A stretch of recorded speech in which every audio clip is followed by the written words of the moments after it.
नमस्कार, आदाब, सत श्री अकाल। कैसे हैं आप सब मेरे प्यारे दोस्तों। स्वागत है आपका डेफिनेट सक्सेस पाठशाला पे, India most trusted online platform, जहां आपको मिलता है क्लास 9 से लेकर 12th तक का absolutely best quality education from India one of the best educators. और दोस्तों, मैं हूं आपका मैथ्स मेंटर राहुल। मुझे तो आप जानते ही हो, नहीं तो आपने नाम पढ़ ही लिया होगा, वैसे ऊपर नीचे दाएं बाएं में।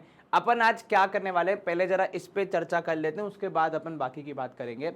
तो अपनी जो क्लास 9 की मैथ्स है उसका दी मोस्ट इम्पॉर्टेंट चैप्टर अगर मैं यहाँ पे सोचूं तो मेरे दिमाग में जो सबसे पहला चैप्टर का नाम आएगा वो आएगा चैप्टर नंबर 7, जिसका नाम है ट्राइएंगल्स। अब ये चैप्टर इंपॉर्टेंट क्यों हो जाता है? देखो, दो रीजंस हैं। पहला तो इससे अच्छे खासे क्वेश्चन आते हैं ये। दूसरा और इम्पॉर्टेंट रीजन जो यहाँ पे है वो है एक बहुत इंपॉर्टेंट कॉन्सेप्ट, बहुत क्रूशियल कॉन्सेप्ट का यहाँ पे आपका इंट्रोडक्शन होना, मतलब आपको वो क्रूशियल कॉन्सेप्ट पढ़ाया जाता है। कॉन्सेप्ट का नाम है कॉन्ग्रुएंसी। क्या आप कॉन्ग्रुएंसी से पहली बार मिल रहे हैं या ये शब्द पहली बार सुन रहे हैं? देखो, अगर मैं ईमानदारी से बताऊं तो इसका जवाब होना चाहिए नो।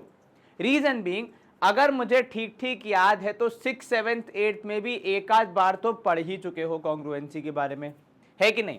सर याद तो नहीं है, पर आप बोल रहे हो तो मान लेते हैं, और क्या, इतना तो विश्वास कर ही सकते हैं आपके ऊपर। चलो, thank you for that. Now, class 9th में आपने कॉन्ग्रुएंसी वर्ड के बारे में या फिर कॉन्ग्रुएंट के बारे में कहाँ पढ़ा है? पहली बार। तो क्या ये 7th चैप्टर में पढ़ा है आपने पहली बार? नहीं। सर हर बात पे आप नहीं बोल दे तो एक कभी तो हमारा टीम में रहो। मैं तुम्हारी टीम में ही हूं। अब देखो, बात समझना, कहाँ पढ़ा है आपने? यूक्लिड्स ज्योमेट्री पढ़ा है? बिल्कुल पढ़ा है सर। आपने उसके एक्सियम्स पढ़े हैं? बिल्कुल पढ़े हैं सर। तो भैया, अगर आपने यूक्लिड्स के एक्सियम को पढ़ा है तो यहाँ पे देखो मैं लिख देता हूं, यूक्लिड की जो हमारे पास एक्सियम्स हैं 7 मूलतः जो हमने वहां पे लिखे हैं, उनमें से एक है मोस्ट प्रोबेबली चौथे नंबर की जो होगी, ठीक है, जिसके बारे में थोड़ा सा वहां पे जानकारी आती है, जिसको अगर आप थोड़ा सा और सोचो तो वो कहीं ना कहीं सिमिलर चौथे या 5वें नंबर की है, जिसको आप सिमिलर लाइंस पे लेके जाते हो, जिसमें वो कहते हैं कि अगर दो चीजें कॉन्साइड करती हैं एक दूसरे से तो वो एक दूसरे के बराबर होती हैं। तो वो जो कॉन्साइड वाला कॉन्सेप्ट है ठीक है, वही है कहीं ना कहीं आपका कॉन्साइड की स्पेलिंग देखो, CID होगी ना, है ना? हाँ, कॉन्साइज। तो यहाँ पे तो वो जो कॉन्साइड वाला जो कॉन्सेप्ट है वही कहीं ना कहीं आपका कॉन्ग्रुएंसी में आके तब्दील होता है। ठीक है सर, आपने तो कहा था पढ़ा है, लेकिन हमने तो ये कॉन्ग्रुएंसी वर्ड नहीं पढ़ा, हमने तो कॉन्साइड वाला पढ़ा था। अरे मतलब बात तो वही होगी ना, सिमिलर ही तो है, पर्यायवाची ही तो है मेरे दोस्तों। तो बात कुछ ऐसी है भैया, आपने ये जो कॉन्सेप्ट है जो अपन पढ़ने वाले हैं कॉन्ग्रुएंसी के रूप में, उसको थोड़ा बहुत तो देखा है। ठीक है, अब यहां पे करते हैं उस पर जरा डिटेल में चर्चा कि अपन आज के लेक्चर में पढ़ने क्या वाले हैं। तो देखो, थोड़ा सा आपको यहां पे इंट्रोड्यूस किया जाएगा आपके ट्राइंगल्स के चैप्टर से। ठीक है, उसके बाद दी मोस्ट इंपॉर्टेंट चीज यानी कॉन्ग्रुएंसी को आपको एक्सप्लेन किया जाएगा, जो कि यहां पे स्पेसिफिक हो जाएगी कॉन्ग्रुएंस ऑफ ट्राइंगल्स के लिए, क्योंकि चैप्टर का नाम है ट्राइंगल्स। उसके बाद हम कुछ क्राइटेरिया पढ़ेंगे जिसके थ्रू कॉन्ग्रुएंसी स्टैब्लिश होती है, और उन्हीं क्राइटेरिया के एप्लीकेशन को हम देखेंगे एक्सरसाइज 7.1 में। ये बात क्लियर हो गई? ठीक है, देखो बात समझना, कॉन्ग्रुएंसी एक इंपॉर्टेंट कॉन्सेप्ट है जो कि अपन अलग अलग शेप्स में पढ़ सकते हैं, लेकिन उसमें से हम ट्राइंगल्स पे फिलहाल कॉन्सेंट्रेट करेंगे। अब कॉन्ग्रुएंसी साबित करने के लिए, कॉन्ग्रुएंसी को स्टैब्लिश करने के लिए मुझे कुछ मैथमेटिकल ऑपरेशंस करने पड़ेंगे, मुझे कुछ मैथमेटिकल टूल्स का इस्तेमाल करना पड़ेगा। तो वो जब हम करते हैं तो उनके थ्रू हमने डेवलप किए हैं कुछ क्राइटेरिया। ठीक है, और उन्हीं क्राइटेरिया पे बेस्ड हमारे पास क्वेश्चंस आते हैं जिनको हम सॉल्व करेंगे एक्सरसाइज 7.1 में। ठीक है, अब जरा अगर मैं आपको मोटा माटी आइडिया दूं कॉन्ग्रुएंसी होती क्या है। ठीक है, आपके पास अगर दो या दो से ज्यादा चीजें हैं, ठीक है, मान लो कोई दो ऑब्जेक्ट्स हमने यहां पे ले रहे हैं, दो या दो से ज्यादा ऑब्जेक्ट्स हैं, उनका शेप, अब शेप से मेरा मतलब है उनका स्ट्रक्चर ठीक है, उनकी बनावट, उनका स्ट्रक्चर, उनका डिजाइन, ठीक है, अगर आप हिंदी में कहें तो उनका ढांचा, ठीक है, उसके बाद फिर इस तरीके के जो अपने वो होते हैं ना टर्मिनोलॉजी, उनका स्ट्रक्चर, उनका डिजाइन और उनका साइज जब सेम होता है तब हम कहते हैं कि ऑब्जेक्ट्स क्या है, ऑब्जेक्ट्स हैं कॉन्ग्रुएंट, दो या दो से ज्यादा, ठीक है, क्योंकि दो से कम होंगे तो भैया फिर अपन कंपेयर कैसे करेंगे, ठीक है, बात समझ में आ गई यहां पे, बिल्कुल आ गई सर। बात कुछ ऐसी है कि अगर दो ऑब्जेक्ट्स का शेप और उनका साइज एग्जैक्टली बराबर हो, क्या हो भैया, बराबर हो, तो आप कहते हैं कि भैया यहां पे चीजें क्या हैं, कॉन्ग्रुएंट हैं। तो आपका जो पूरा कह सकते हो नॉलेज इस्तेमाल होगा वो इसी कार्य में होगा कि कैसे हम दो चीजों के शेप और साइज को स्टैब्लिश कर पा रहे हैं कि वो एक दूसरे के बराबर हैं, जिसके थ्रू हम बोल पाएंगे कि वो आपस में क्या है, कॉन्ग्रुएंट है। ये पूरी बात समझ में आ गई। अपन इस पूरे आज के लेक्चर में इन्हीं पे पूरी चर्चा करने वाले हैं। चलिए मूविंग अहेड, थोड़ा सा अपन यहाँ पे आगे बढ़ेंगे। बात देखो ऐसी है कि ट्राइंगल्स पे क्योंकि चैप्टर फोकस है तो आप पहली बार तो ट्राइंगल्स को नहीं पढ़ रहे हैं, ये बात तो भैया जग जाहिर है बिल्कुल सर कि ट्राइंगल्स को हम पहले भी पढ़ चुके। तो यहां पे लिखा है कि आपने ट्राइंगल्स के बारे में पढ़ा है, स्टडी किया है, अब कब कहां कैसे वो भी बताएंगे, और उसकी प्रॉपर्टीज को भी स्टडी किया है आपके अर्लियर क्लासेस में। फेयर इनफ, हमने ट्राइंगल्स के बारे में बचपन से पढ़ते आ रहे हैं। जब बहुत छोटे थे तो सिर्फ ट्राइंगल को पहचानना सीखा था, फिर बनाना सीखा, फिर थोड़ा थोड़ा टाइप ऑफ ट्राइंगल्स एक्सप्लोर किया, और उसके बाद फिर ट्राइंगल्स की कुछ प्रॉपर्टीज भी देखी कि कितने एंगल्स का सम कितना आता है, कौन किसके बराबर होता है, कैसे पूरी मामला चलती है, वो सब हमने देख लिया, ठीक है। और अगर आपको क्विकली रिवाइज कराया जाए तो एक ऐसा क्लोज्ड फिगर, ठीक है, जो कि फॉर्म वो है जो कि बना है किससे, तीन इंटरसेक्टिंग लाइन से, उसको आप कहते हैं ट्राइंगल, जहां पे ट्राई का मतलब होता है तीन। अब ये कौन सी भाषा में होता है, तो सर काफी सारी लैंग्वेजेस में, इनफैक्ट अगर हम देखेंगे हिंदी और संस्कृत में भी जो त्रि वर्ड है, जो ट्राई वर्ड है, जिसको हम कहीं ना कहीं त्रि प्रोनाउंस करेंगे, वो हमारे हिंदी में तीन को रिप्रेजेंट करता है ना। चलिए, a triangle has three sides, एक ट्रायंगल के तीन साइड्स होते हैं, तीन एंगल्स होते हैं, और उसके बाद तीन वर्टाइसेस होते हैं। अब देखो इस पे ये मुझे मत बोलना कि वाह सर क्या बात बताई आपने, मतलब आपके लिए तो स्टैंडिंग ओवेशन होना चाहिए, लेकिन एक क्विक रिवीजन जरूरी है ना भाई, एक ही लाइन तो पढ़नी थी, उसमें इतना क्या वो कर रहे हो। For example in triangle ABC, जिसको आप इस तरीके से रिप्रेजेंट करते हैं, आगे ट्राइंगल लगाते हैं, फिर नाम लिखते हैं एबीसी, आपकी जो तीन साइड्स हैं वो है ए बी बी सी और सी ए, और आपके तीन एंगल्स हैं ए बी सी, और जो आपकी तीन वर्टाइसेस हैं वो है ए बी सी, लेकिन यहाँ पे एंगल का साइन है और यहाँ पे कोई साइन नहीं है, ये बस थोड़ा सा फर्क है। ये क्लियर होगी बातें, चलिए बहुत बढ़िया। चैप्टर 6 में हमने क्या पढ़ा है, चैप्टर 6 में हमने ट्राइंगल से रिलेटेड कुछ प्रॉपर्टीज पढ़ी हैं। इनफैक्ट चैप्टर 6 में क्या, हम तो क्लास 6, 7, 8 सब में पढ़ चुके हैं थोड़ी बहुत ट्राइंगल की प्रॉपर्टीज। चलो इन दिस चैप्टर, इस चैप्टर में आप क्या पढ़ेंगे, इन्होंने बता भी दिया है कि इस चैप्टर में अपन पढ़ेंगे कॉन्ग्रुएंस ऑफ ट्राइंगल्स के बारे में, ठीक है, और क्या उसके रूल्स होते हैं, कैसे दो चीजों को कॉन्ग्रुएंट कहा जाता है, व्हाट आर द रूल्स, ठीक है, और क्या प्रॉपर्टीज हैं जो कि आप कॉन्ग्रुएंसीज के बाद एक्सप्लोर कर सकते हैं, और साथ ही साथ आप इनइक्वालिटीज भी पढ़ेंगे ट्राइंगल में, ठीक है। You have already verified most of this properties in earlier classes, आपने इनमें से काफी सारी प्रॉपर्टीज को, काफी सारी चीजों को पढ़ लिया है, यूज भी कर लिया है, लेकिन अब अपन थोड़ा सा और डिटेल में उसके अंदर जाएंगे और उसको और अच्छे से एक्सप्लोर करेंगे। कुल मिला के बात ऐसी है। चलिए अब यहां पे देखो कॉन्ग्रुएंस ऑफ ट्राइंगल्स, यहां से हम शुरू कर रहे हैं। देखो एग्जाम्पल क्या दिया है, you must have observed that 2 copies of your photograph of same size are identical, आपकी ही फोटो की, ठीक है, दो कॉपीज, मान लो जैसे अपन जाते हैं कभी पासपोर्ट साइज फोटो क्लिक करवाने, जाते नहीं जाते हैं, बिल्कुल जाते हैं सर। तो जब आप वो पासपोर्ट साइज फोटो क्लिक करवाते हैं भैया, तो फिर उसके क्लिक होने के बाद उसकी 8 से 10 कॉपियां अपन निकालते हैं, सबका साइज सेम होता है और सब एक दूसरे से हूबहू मैच होती हैं, ये बात बिल्कुल ठीक है। हाँ जी सर, तो यहाँ पे जो इंपॉर्टेंट वर्ड आया है जिसको हमें यहाँ पे अच्छे से समझना है वो है आइडेंटिकल। यानी अगर एक की जगह दूसरी वाली फोटो कोई हमें दे दे तो हमें कुछ फर्क समझ में नहीं आएगा। हमारी ही फोटो है, सेम साइज की है, सब कुछ एक बराबर है, तो फिर हमें बिल्कुल भी फर्क समझ में नहीं आएगा। सिमिलरली दो bangles of the same size, दो ATM card issued by the same bank are identical.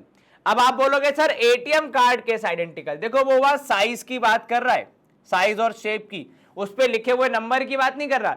पता चला बोल दो कि सर नंबर अलग अलग है, और अगर नंबर एक है फिर तो मतलब पक्का कुछ फर्जीवाड़ा है, तो भैया नंबर अलग अलग है, वही वो बात बिल्कुल है। लेकिन यहाँ पे जो एग्जाम्पल दिया गया है वो आपको शेप और साइज के बारे में चर्चा करने के लिए दिया गया है, न कि प्रभु एटीएम नंबर, ठीक है, जो कार्ड का नंबर है वो करने के लिए। तो कृपा करके उस पर इतना ज्यादा गहन चिंतन मनन न करें, ठीक है। You may recall that on placing a 1 rupee coin on the other minted in the same year on, ठीक है, दे कवर ईच अदर कंप्लीटली।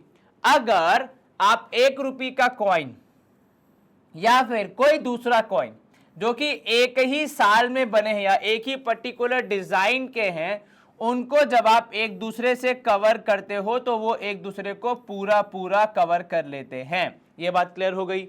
बिल्कुल सर। तो यहाँ पे जो मूल आइडिया को कॉन्सेंट्रेट हो रहा है, जो डिस्कस हो रहा है, वो ये हो रहा है कि चीजें क्या क्या वर्ड देखो इस्तेमाल हुए। मैं यहाँ पे अगर थोड़ी चर्चा करूं तो सर हमने वर्ड इस्तेमाल किया कवर कंप्लीटली, ठीक है, और हमने कौन सा वर्ड इस्तेमाल किया पिछले उसमें सर? एक तो बोला हमने कवर कंप्लीटली, ठीक है, और क्या बोला हमने? आइडेंटिकल। आइडेंटिकल और कोई वर्ड इस्तेमाल हुआ क्या देखो इस संदर्भ में? सर आइडेंटिकल हुआ, कवर कंप्लीटली हुआ, और यहां पे हमने तो नहीं देखा। इधर पे देखो, नहीं सर, यहां पे सब जो बातें हमने अब तक करी उसमें कहीं भी ऐसी कोई चर्चा नहीं हुई। तो जो मेन चीजें यहां पे निकल के आई वो ये कि ये जो बात हम कर रहे हैं कि चीजें कैसे एक दूसरे को कंप्लीटली कवर कर लेती हैं, एक दूसरे के आइडेंटिकल हो जाती हैं। जो मैंने गणित का वर्ड इस्तेमाल किया था वो था कोइंसाइड, यानी एक दूसरे को पूरा का पूरा कवर कर लेना, ठीक है। तो ये जो सारी बातें हमने कही ये इन 2-3 पॉइंट्स के अराउंड रिवॉल्व करी है। कौन से पॉइंट्स? तो सर वो पॉइंट्स हमारे यहाँ पे जो लिखे हैं, देखिए कि या तो वो कंप्लीटली कवर कर लेते हैं, या फिर वो आइडेंटिकल हो जाते हैं, या फिर वो कॉन्साइड हो जाते हैं, ठीक है। और कॉन्ग्रुएंसी का जो कॉन्सेप्ट है वो कहीं ना कहीं इसी के अराउंड रिवॉल्व करता है। क्या है कॉन्ग्रुएंसी का कॉन्सेप्ट? जरा देखो यहाँ पे। तो सर कॉन्ग्रुएंसी का जो हमारा कॉन्सेप्ट है वो यहाँ पे क्या बात करता है कि ऐसे फिगर्स को, कैसे फिगर्स को? सच फिगर्स। कौन से फिगर्स? जो कि इस तरीके से एक दूसरे को कवर कर लेते हैं, एक दूसरे के आइडेंटिकल होते हैं और एक दूसरे को कॉन्साइड कर लेते हैं, उन्हें हम क्या कहते हैं? Indeed they are called congruent figures. What are they called? They are called congruent figures. तो ये जो सारे वर्ड्स हमने इस्तेमाल किए, इसका जो मैथमेटिकल आप कह सकते हो शब्द है, जो मैथमेटिकल यहाँ पे इसका मीनिंग है वो है, जो यहाँ पे हम वर्ड इस्तेमाल कर रहे हैं वो है कॉन्ग्रुएंस, ठीक है। तो ये जो 3 वर्ड हमने यहाँ पे लिखे वो तो सेम ही मीनिंग कैरी कर रहे हैं, लेकिन मैथमेटिक्स में हर एक चीज के लिए, हर एक कॉन्सेप्ट के लिए एक डेडिकेटेड वर्ड होता है। तो यहाँ पे वो वर्ड होता है कॉन्ग्रुएंस, ठीक है, CONGRUENCE, जहां पे कॉन्ग्रुएंट का मतलब होता है, कॉन्ग्रुएंट जो शब्द है जिसको हम यूज करते हैं उसका मतलब क्या होता है? इक्वल इन ऑल रिस्पेक्ट, हर तरीके से इक्वल। और फिगर्स, अगर मैं मैथमेटिकल सेंस में बात करूं तो ऐसे फिगर्स जिनका शेप और साइज दोनों क्या हो? सेम हो, ठीक है। और ये दोनों सेम होगा तभी आप एक दूसरे को कवर कर पाएंगे, तभी आप एक दूसरे के आइडेंटिकल कहलाएंगे, तभी आप एक दूसरे को कॉन्साइड कर पाएंगे। कुल मिला के बात इतनी सी है। क्लियर हो गई भैया? कोई समस्या? बिल्कुल नहीं सर, एकदम बढ़िया, मजा आ गया। हाँ जी सर, चलो अब आगे देखो। Now draw 2 circles of same radius. 2 circle बनाओ जिनका सेम रेडियस है और उनको कट करके एक दूसरे के ऊपर रखो। What do you observe? क्या ऑब्जर्व करोगे? सर वो भी एक दूसरे को कंप्लीटली कवर कर रहे हैं और उनको भी हम कॉन्ग्रुएंट सर्कल्स कहेंगे। ये बात क्लियर हो गई? बिल्कुल सर, कहीं कोई आपत्ति जरा सी भी नहीं? तो चलो बहुत बढ़िया। अब यहां देखो कुछ और एग्जाम्पल। इसी एक्टिविटी को अब आप क्या कर रहे हो, रिपीट कर रहे हो। अब की बार क्या कर रहे हो, अब की बार दो स्क्वायर ले रहे हो, एक को दूसरे के ऊपर रख के, ठीक है, और साइड्स होगी उनकी सेम मेजर की। यहां पे देखो चित्र बना हुआ है।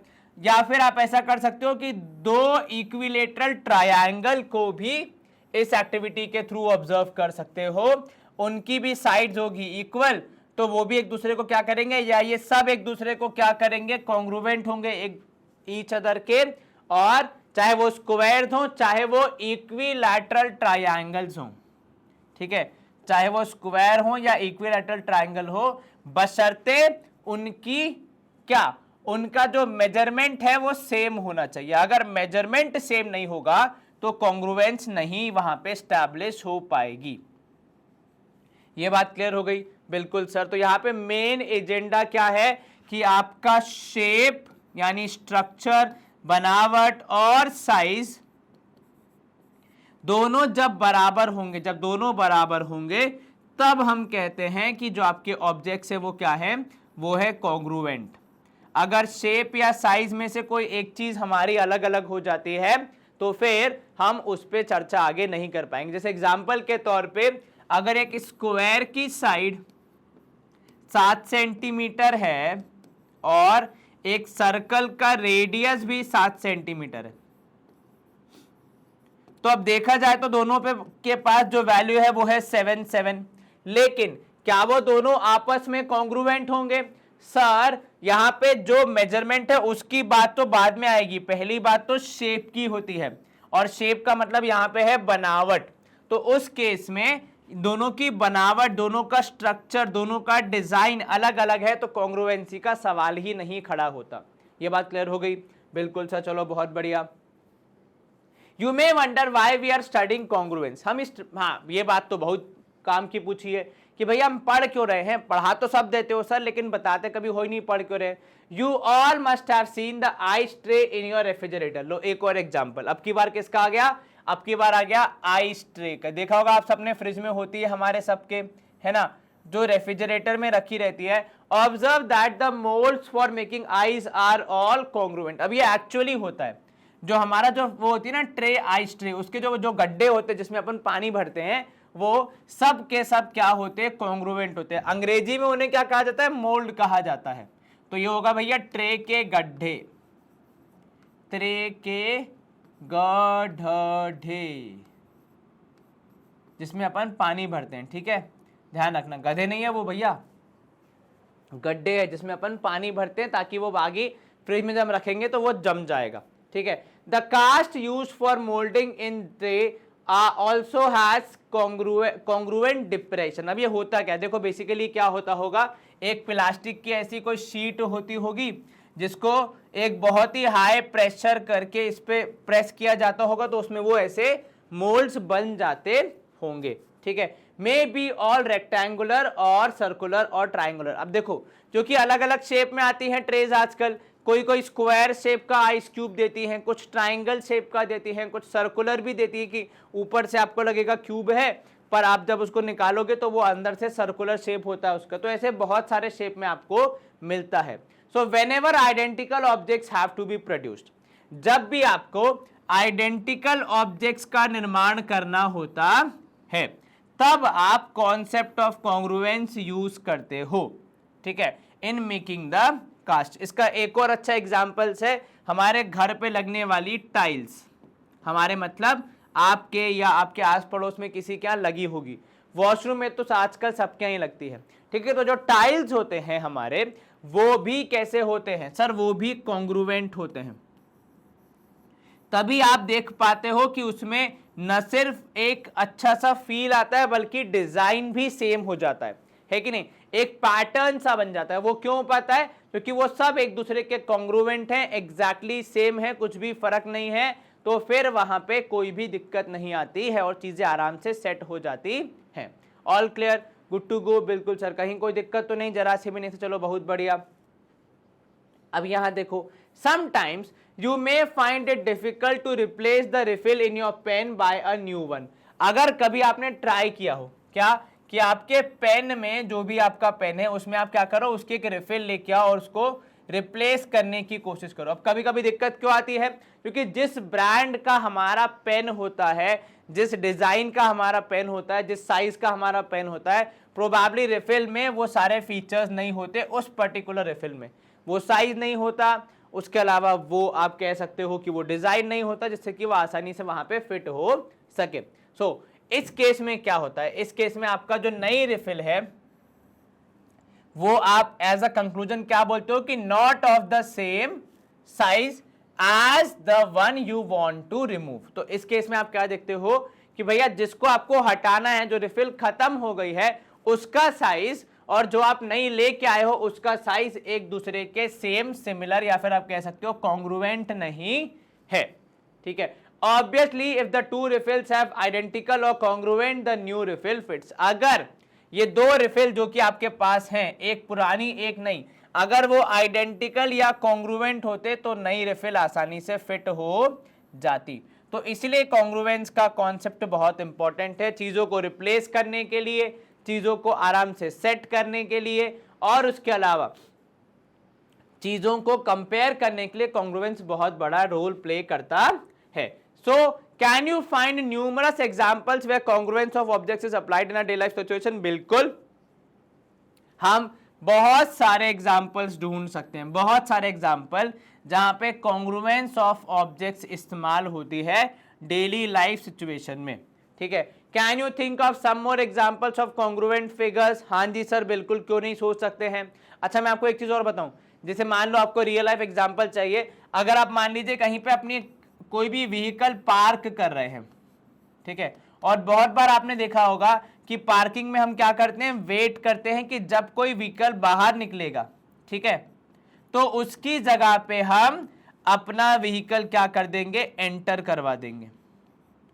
ठीक है, तो वो क्यों हो पाता है, क्योंकि इसीलिए, क्योंकि अब जैसे मान लो बाइक की जगह पे मैं कार तो नहीं खड़े करूंगा, है कि नहीं, पर अगर बाइक है, जैसे मान लो बहुत बढ़िया सी बाइक है, एग्जांपल लेते हैं हंक है, जैसे हमारा अभिषेक है, बढ़िया एकदम हंक चलाता है ना, तो वो जो बाइक है उसका अगर मुझे पार्किंग करनी है तो मुझे किसी बाइक के हटने का ही वेट करना पड़ेगा, उसमें भी किसी ऐसी बाइक का जो कि हंक टाइप की हो, ताकि आसानी से मेरी गाड़ी वहां पे फिट हो जाए। अगर मान लो लूना की जगह पे मैं हंटर फिट करने की या हंक फिट करने की कोशिश करूंगा तो वो नहीं हो पाएगी, है कि नहीं। तो वैसा ही यहाँ पे एग्जाम्पल आपको और सोचने, हालांकि एग्जाम में ऐसा क्वेश्चन नहीं आएगा, पर फिर भी आपकी अंडरस्टैंडिंग के लिए आपको डेवलप करना पड़ेंगे यहाँ पे कुछ एग्जाम्पल्स। हाँ, अब बात आ रही है भैया कॉन्ग्रुएंट फिगर्स की, तो रियल लाइफ एग्जाम्पल से थोड़ा ज्योमेट्री की तरफ आ जाते।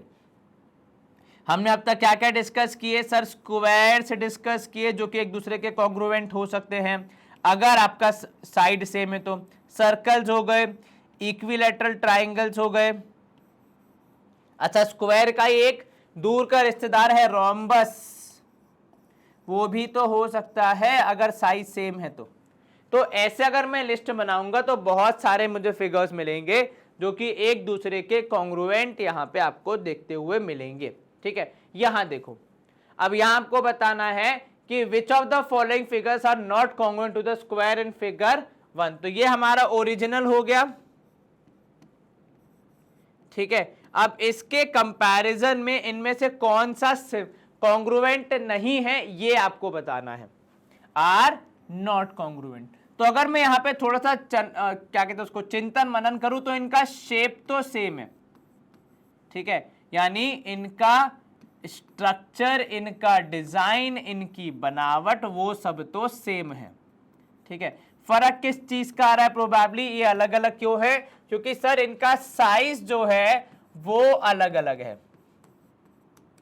ना। यही बात तो कह रहे हैं अपन कब से कि अगर आप कंपेयर करो तो ये वाला इससे बड़ा है और वो तो और बड़ा है, लेकिन ये जो चौथा वाला है वो प्रोबेबली फर्स्ट वाले के सिमिलर दिख रहा है हमें, है कि नहीं?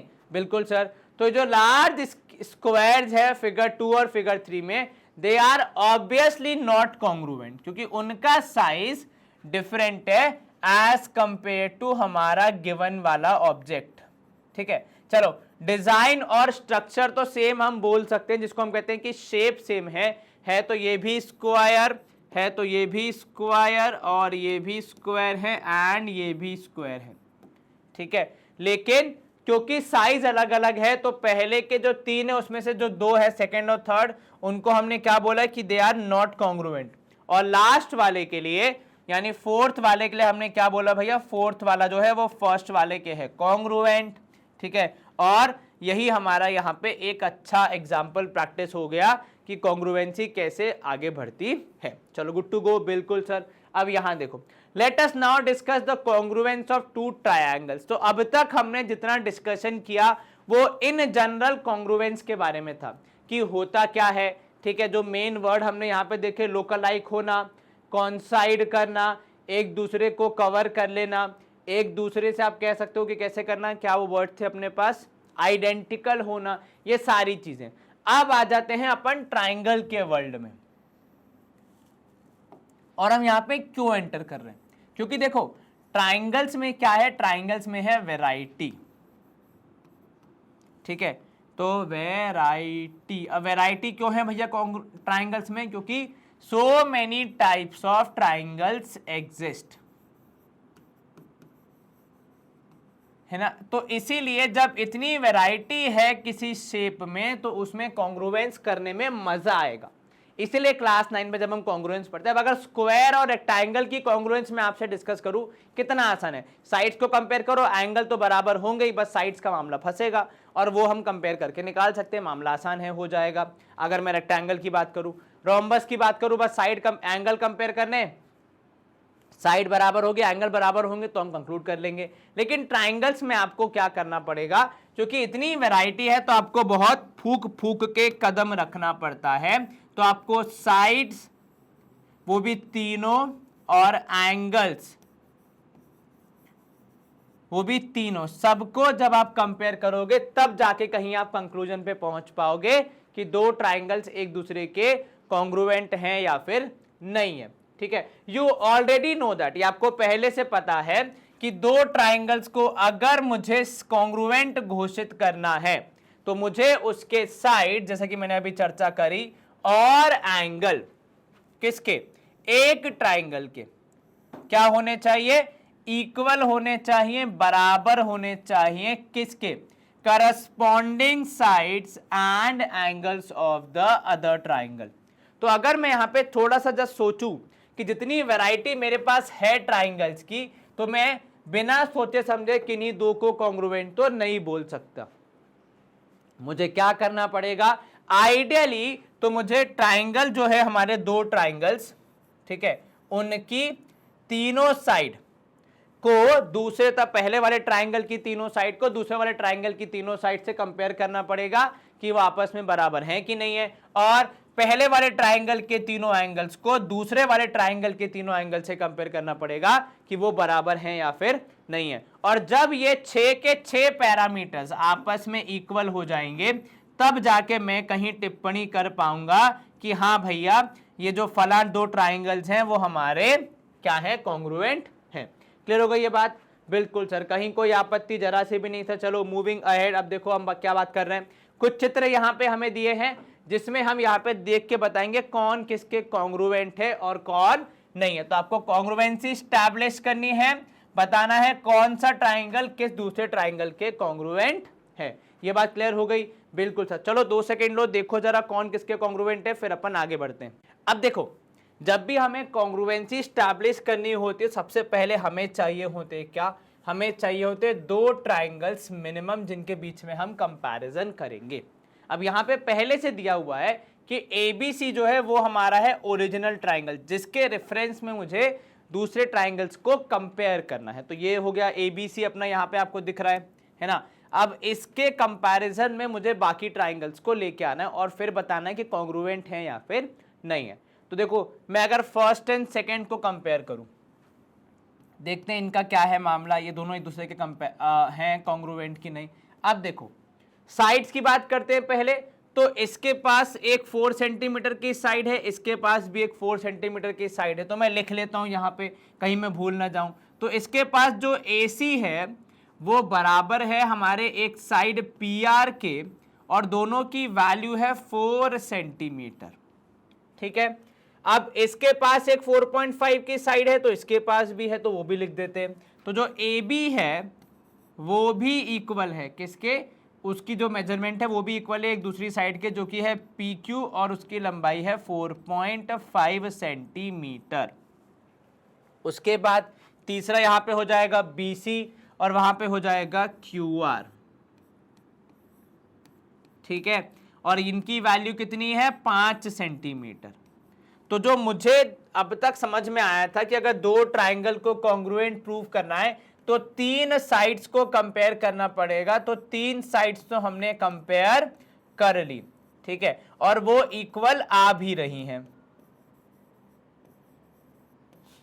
ठीक है। अब तीनों आपस में इक्वल नहीं है, वो तीन साइड्स दूसरे ट्राइंगल के तीन साइड्स के जो करस्पॉन्डिंग साइड्स हैं उनके बराबर है, आपस में इक्वल नहीं है, ठीक है। अब मैं एंगल्स की बात करूं तो देखो एंगल्स पे निशान लगा हुआ है, और ये जो निशान है ये हमें हेल्प करता है, गाइड करता है कि कौन सा एंगल किसके बराबर। तो यहां पे अगर मैं देखूं एंगल ए एंगल P के बराबर है, ठीक है, एक एक वो लगा हुआ एंगल का साइन जो कि उनको बराबर यहां पे रिफ्लेक्ट करता है। एंगल B और एंगल Q बराबर है, ठीक है, और एंगल C और एंगल R बराबर है। अब यहां पे अगर मैं देखूं तो ये भी क्या है सर, ये हमारे तीन एंगल्स हैं और वो भी आपस में आ गए हैं इक्वल, ठीक है, तीन एंगल्स हैं, ठीक है। स्पेलिंग क्या होगी भैया एंगल्स की, अरे सर एंगल्स की स्पेलिंग भूल गए यार, तुम्हें पता ही है अपनी अंग्रेजी थोड़ी सी कमजोर है, तो ये भी आए हैं इक्वल। तो यहां पे अगर मैं देखूं तो मेरे पास क्या क्या अब तक उपलब्ध हो गया है, तो सर मेरे पास दो ट्राइंगल्स जिनको हम कंपेयर कर रहे थे उनके तीन साइड्स और तीन एंगल्स आपस में आ गए हैं बराबर, तो उनको मैं क्या बोलूंगा सर, उनको मैं बोलूंगा कॉन्ग्रुएंट। तो मैं यहां पे लिख देता हूं कि therefore triangle ABC is congruent to यहां पे क्या लिखोगे सर, यहां पे हम लिखेंगे इज कॉन्ग्रुएंट टू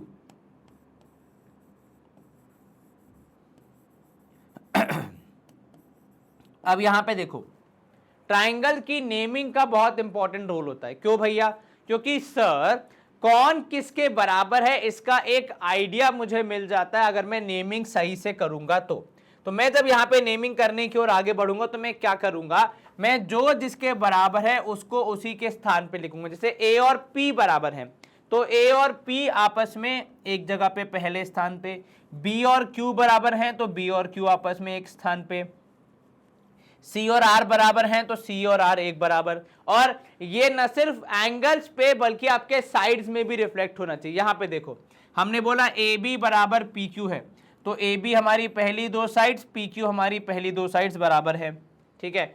हमने बोला BC बराबर QR है, तो BC हमारी सेकेंड यहाँ पे दो है, QR यहाँ पे सेकेंड दो है, ये भी बराबर, ठीक है। फिर हमने कहा AC और PR बराबर है, AC मतलब पहली और आखिरी, PR मतलब पहली और आखिरी, वो भी बराबर है। तो जो नेमिंग है वो एक संदेश भेजती है कि जो दो ट्राइंगल्स हम यहाँ पे चर्चा कर रहे हैं उसमें कौन किसके बराबर है। लेकिन सर क्या हर बार ऐसे सेंटेंस लिखना पड़ेगा कि ABC is congruent to PQR? क्या हम कोई आसान तरीका नहीं निकाल सकते? बिल्कुल निकाल सकते हैं। देखो मैं यहाँ पे बताता हूं, ये जो वाक्य मैंने लिखा है इज कॉन्ग्रुएंट टू, इसको अगर मैं अंग्रेजी की जगह गणित में किसी साइन के द्वारा रिप्रेजेंट करना चाहूं तो मेरा साइन पता है क्या होगा, मेरा साइन होगा ऐसा एक इक्वल टू और उसके ऊपर बन जाएगी एक लहर, ठीक है। ये जो साइन मैंने बनाया है ये इसी बात को रिप्रेजेंट करता है कि हमारे जो दो ट्राइंगल्स हैं वो क्या हैं, वो एक दूसरे के कॉन्ग्रुएंट हैं। तो अगर मैं यहाँ पे फुल फ्लेजेड वे में लिखूं तो मैं लिखूंगा कि triangle ABC is congruent to triangle PQR। ये बात क्लियर हो गई? बिल्कुल सर, कहीं कोई आपत्ति जरा सी भी नहीं था, चलो बहुत बढ़िया। तो ये बात यहाँ पे आपको क्लियर हो जानी चाहिए। क्या किया हमने अभी ऑब्जर्व किया हमारे कितने ट्राइंगल्स को, दो ट्राइंगल्स को ऑब्जर्व किया, उसमें देखा कौन किसके बराबर है, उसके हिसाब से फिर हमने आगे कार्रवाई करी। ऐसे ही आप जब पहले और तीसरे वाले को कंपेयर करोगे तब भी आप देखोगे कि भैया ये 4 सेंटीमीटर है तो ये भी 4 सेंटीमीटर है, यहाँ पे ये 4.5 है तो ये भी 4.5 है, यहाँ पे ये 5 है तो ये भी 5 है। एंगल्स का यहाँ पे देखो निशान लगा हुआ है जो हमें यहाँ पे इमेज दे रहा है कि ये आपस में इक्वल होंगे। Similarly for this one and for fourth one, fifth one अगर आप देखोगे तो फिफ्थ वाले में यहां पे एक 4 है, यहां पे एक भी 4 नहीं है, यहां पे एक 4.5 है, यहां पे एक भी 4.5 नहीं है, और यहां पे एक 5 है तो यहां पे एक 5 है। तो यहां पे आप अगर आप देखोगे कंपैरेटिवली आपको एक ही साइड बराबर मिल रही है, ठीक है। तो यहां पे आप लिखोगे ओनली वन साइड, देयरफॉर ये दोनों आपस में क्या होंगे, ये दोनों आपस में कॉन्ग्रुएंट नहीं होंगे, ठीक है। तो जो पहला और पांचवा है उस पर अगर मैं विशेष चर्चा करूं तो पहला और पांचवे के बीच में कॉन्ग्रुएंसी स्टैब्लिश नहीं हो रही है। तो यहां पे मैं क्या करूंगा, इसको ऐसे कर दूंगा कि ये दोनों कॉन्ग्रुएंट नहीं है, ठीक है। आपस में क्या हो जा रहे हैं सर, आपस में वो कैंसल आउट हो जा रहे हैं कि वो कॉन्ग्रुएंट नहीं है। ये बात क्लियर हो गई? बिल्कुल सर, कहीं कोई आपत्ति जरा सी भी नहीं था। चलो बहुत बढ़िया। Cut out each of these triangles. अब अगर आप ये एक्टिविटी करना चाहे तो कर सकते। तो जब आप इन ट्राइंगल्स को कट करके मैच करेंगे तो आप देखेंगे कि भैया ABC और PQR कॉन्ग्रुएंट है, ठीक है। और न सिर्फ वो, बल्कि आपका यहाँ पे जो बाकी हैं थर्ड एंड फोर्थ, वो भी कॉन्ग्रुएंट है किसके, ABC के। और ये रहा देखो जो इन्होंने लिखा है ना, जो हमने वो साइन की चर्चा करी, ये क्या कन्वे कर रहा है कि PQR कॉन्ग्रुएंट है ABC के। पहले किसको भी लिखो पर साइन इंपॉर्टेंट है और सही नेमिंग इंपॉर्टेंट है। अगर आप नेमिंग गलत कर दोगे तो फिर आपका यहाँ पे पूरा अर्थ का अनर्थ हो जाएगा, और वो जो सेंटेंस है जो कि बहुत सारे मीनिंग्स कैरी करता है वो सब के सब आपके गलत हो जाएंगे। ये बात क्लियर हो गई? तो हमें क्या ध्यान रखना है कि जब भी हम कॉन्ग्रुएंसी को यहाँ पे वो कर रहे हैं, एक्सप्लेन कर रहे हैं, तो एक तो साइन का, दूसरा नेमिंग का, ठीक है, कि अगर कॉन्ग्रुएंट है तो उसका साइन लगना चाहिए, और अगर कॉन्ग्रुएंट है तो उसकी सही नेमिंग होनी चाहिए। साइन क्या होगा यहाँ पे, इक्वल टू के ऊपर वेव। अगर आप दोनों में से एक भी चीज मिस कर जाते हो, तो अगर आप इक्वल टू लगाते हो वो भी गलत है, अगर आप सिर्फ वेव बना के आ जाते हो तो वो भी गलत है, ठीक है। इक्वल टू कहीं ना कहीं क्या कन्वे करता है कि दोनों का एरिया बराबर है, ठीक है। और वो जो वेव वाला साइन है वो सिमिलैरिटी के कॉन्सेप्ट से आता है, जो कि आप क्लास 10th में पढ़ोगे, तो वो भी एक इनकम्प्लीट मीनिंग कैरी करेगा राइट नाउ, ठीक है। ये बात क्लियर हो गई? बिल्कुल सर। चलो यहां पे देखो, notice that when ABC is congruent to PQR, जब ABC PQR के कॉन्ग्रुएंट है तो जो साइड्स है PQR की वो किसके बराबर हो रही है, वो करस्पॉन्डिंग साइड्स के बराबर हो रही है, किसके, ABC के। And so is the case for the angles, ठीक है।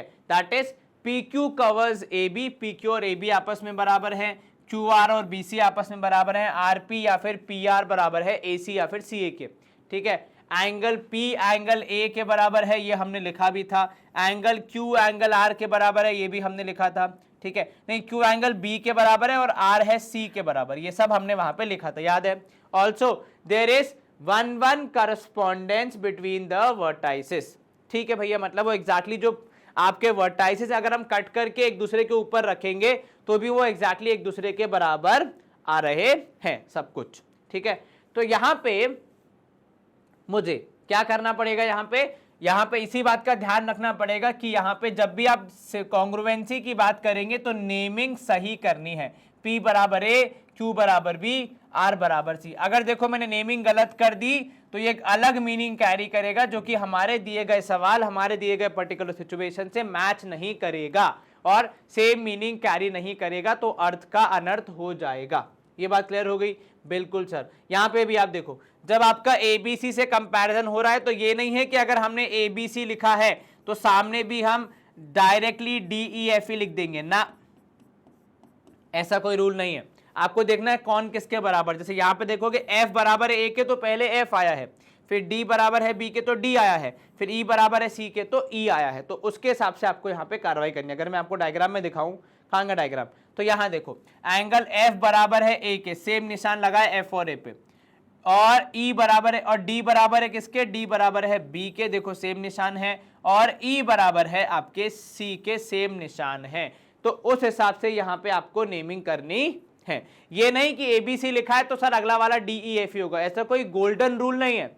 आप सवाल के हिसाब से, सिचुएशन के हिसाब से, कौन किसके बराबर आ रहा है उसके हिसाब से निर्णय लेंगे तो कभी आपका यहाँ पे मामला गड़बड़ नहीं होगा। क्लियर होगा ये बात? बिल्कुल सर। चलो यहाँ पे देखो, give the correspondence between the triangle in figure 4 and ABC। यहाँ पे अगर आप ये एक्टिविटी करोगे तो जो आपका 7.4 का फोर्थ वाला है, कहा गया फोर्थ वाला ये वाला, इनके और फर्स्ट वाले के बीच में बताना है कॉन्ग्रुएंसी कैसे स्टैब्लिश होगी। तो साइड्स अगर मैं कंपेयर करूं तो इसकी 4 है तो इसकी भी 4 है, इसकी 4.5 है तो इसके पास भी 4.5 है, और इसके पास 5 है तो इसके पास भी है। एंगल्स की बात करूं तो A और M बराबर है, तो मैंने यहां पे लिख दिया भैया A और M है, ठीक है। तो पहले A फिर M, उसके बाद B और R बराबर है, ठीक है, दोनों पे 2-2 हैं तो M के बाद R आ गया, ठीक है। फिर C और N बराबर है तो C और N बराबर है, तो ABC इज कॉन्ग्रुएंट टू, यहां पे क्या हो गया, MRN। So ABC is congruent to triangle. अब कौन सा है भैया, MRN। ये ट्राइंगल का आगे निशान बना दो, यहां पे भी बना दो। तो जब मैंने पहले ABC लिखा तो A के बराबर M है तो A के सामने M लिखा, उसी जगह पे B बीच में था तो यहां उसके बराबर वाला R बीच में आ गया, और C यहाँ पे लास्ट में था तो उसके बराबर वाला N लास्ट में आ गया। तो यहाँ पे नेमिंग बहुत इंपॉर्टेंट है, क्योंकि नेमिंग एक पूरा का पूरा मीनिंग कैरी करती है चीजों को लेके। इट इज नेसेसरी, ये देखो यहाँ पे साफ साफ लिखा है, ये जरूरी है कि आप करस्पॉन्डेंस को, यानी कौन किसके बराबर है, उसको करेक्टली मेंशन करें। ये नहीं कि हमेशा ABC लिखा है तो PQRE लिख देंगे, या फिर आप यहाँ पे MNO है तो वही लिख देंगे, नहीं, ऐसा फ्लो में नहीं चलना है। आपको यही देखना है कौन किसके बराबर है, उसके बाद ही आपको यहाँ पे नेमिंग करनी है। Note that congruent triangles as corresponding parts are equal and in right we short CPCT for corresponding part of congruent triangles। इस पे अपन चर्चा करेंगे। ये जो वर्ड है CPCT, ये जो कॉन्सेप्ट है, ये बहुत इंपॉर्टेंट है, तो ये अपने थोड़ा आगे और अपन चलेंगे तो अपन को समझ में आएगा, ठीक है। CPCT जो है यहाँ पे हम देखेंगे। चलिए, in earlier classes you have learned 4 criteria for congruence of triangles. तो देखो, अगर आप थोड़ा सा और खुद की मेमोरी को रिफ्रेश करेंगे तो आपको याद आएगा कि आप पहले पढ़ चुके हैं 4 क्राइटेरिया, किसके, कॉन्ग्रुएंस के, ठीक है। सर ये क्राइटेरिया क्या है? तो देखो, मैं आपको आपको एक पूरा कॉन्सेप्ट समझाता हूं।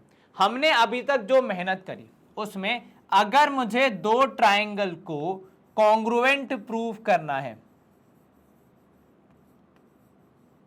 ठीक है, अगर मुझे 2 ट्राइंगल्स को कॉन्ग्रुएंट प्रूव करना है तो अभी जो मैंने एक्टिविटी करी थी उसमें 6 एस्पेक्ट्स थे,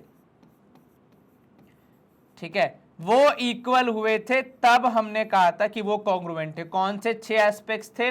3 साइड्स और 3 एंगल्स, ठीक है। लेकिन ये तो हो गया थोड़ा सा टीडियस टास्क, और हर बार इतनी जानकारी पता होना भी एक टीडियस टास्क है। ऑल्सो अगर इतनी जानकारी होगी किसी के पास तो वो तो बहुत आसानी से कॉन्ग्रुएंसी को स्टैब्लिश कर लेगा। तो मुद्दे की बात यहाँ पे साइंटिस्ट को ये लगी कि भैया फिर तो हम इसको एक्सप्लोर कैसे करेंगे, हम बच्चों से सवाल कैसे कराएंगे, उन्हें कॉन्सेप्ट कैसे सिखाएंगे। तो फिर वहां से जन्म हुआ, या फिर आप कह सकते हो वहां से डिस्कशन स्टार्ट हुआ, किसका, कॉन्ग्रुएंसी क्राइटेरिया का, जिसमें आपने पढ़ा कॉन्ग्रुएंसी का नेचर, ठीक है।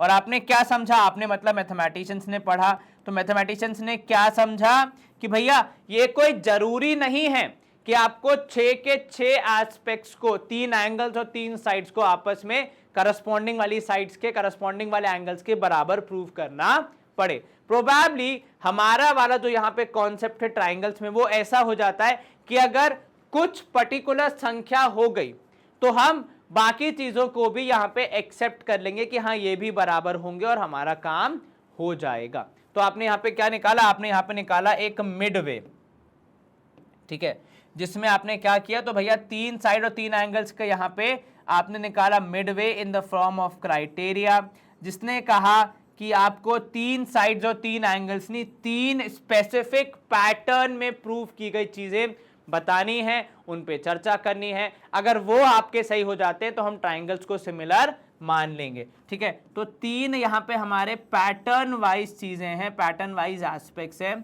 ठीक है, जिनको हम यहाँ पे प्रूव करते हैं एक दूसरे के बराबर, और उसकी सहायता से हम बोल पाते हैं कि भैया दो ट्राइंगल्स हमारे वो क्या होंगे, वो कॉन्ग्रुएंट होंगे। ये बात क्लियर हो गई। एक बार फिर से देखो, हुआ ये कि अगर मैं नॉर्मल प्रोसीजर देखूं तो मुझे 6 एस्पेक्ट्स को बराबर प्रूफ करना है, तब जाके मैं कहीं चीजों को कॉन्ग्रुएंट बोल पाऊंगा, वरना तो मैं कॉन्ग्रुएंट बोल ही नहीं पाऊंगा, है कि नहीं।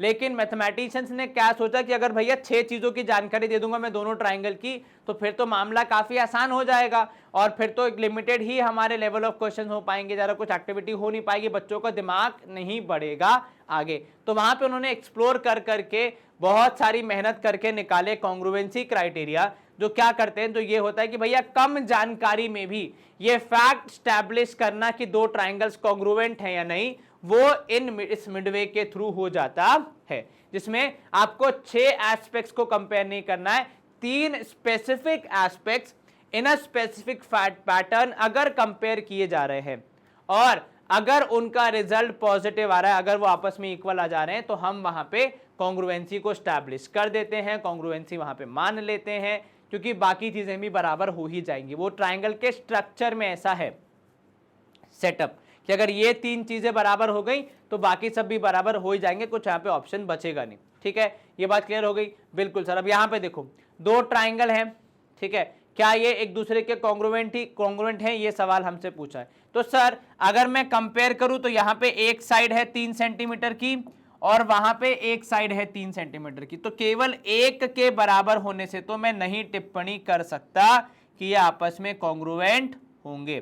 प्रोबेबली मुझे और इंफॉर्मेशन चाहिए होगी जिसके थ्रू मैं यहाँ पे फाइनली बोल पाऊंगा कि हाँ भैया ये कॉन्ग्रुएंट है या फिर नहीं है। बात क्लियर हो गई यहाँ पे? बिल्कुल सर। चलो ये देखो, यहाँ पे भी आपको एक साइड मिली 4 सेंटीमीटर की, एक साइड मिली 4 सेंटीमीटर की, एक एंगल मिल गया 50 सेंटीमीटर का और एक एंगल मिल गया 50 सेंटीमीटर का।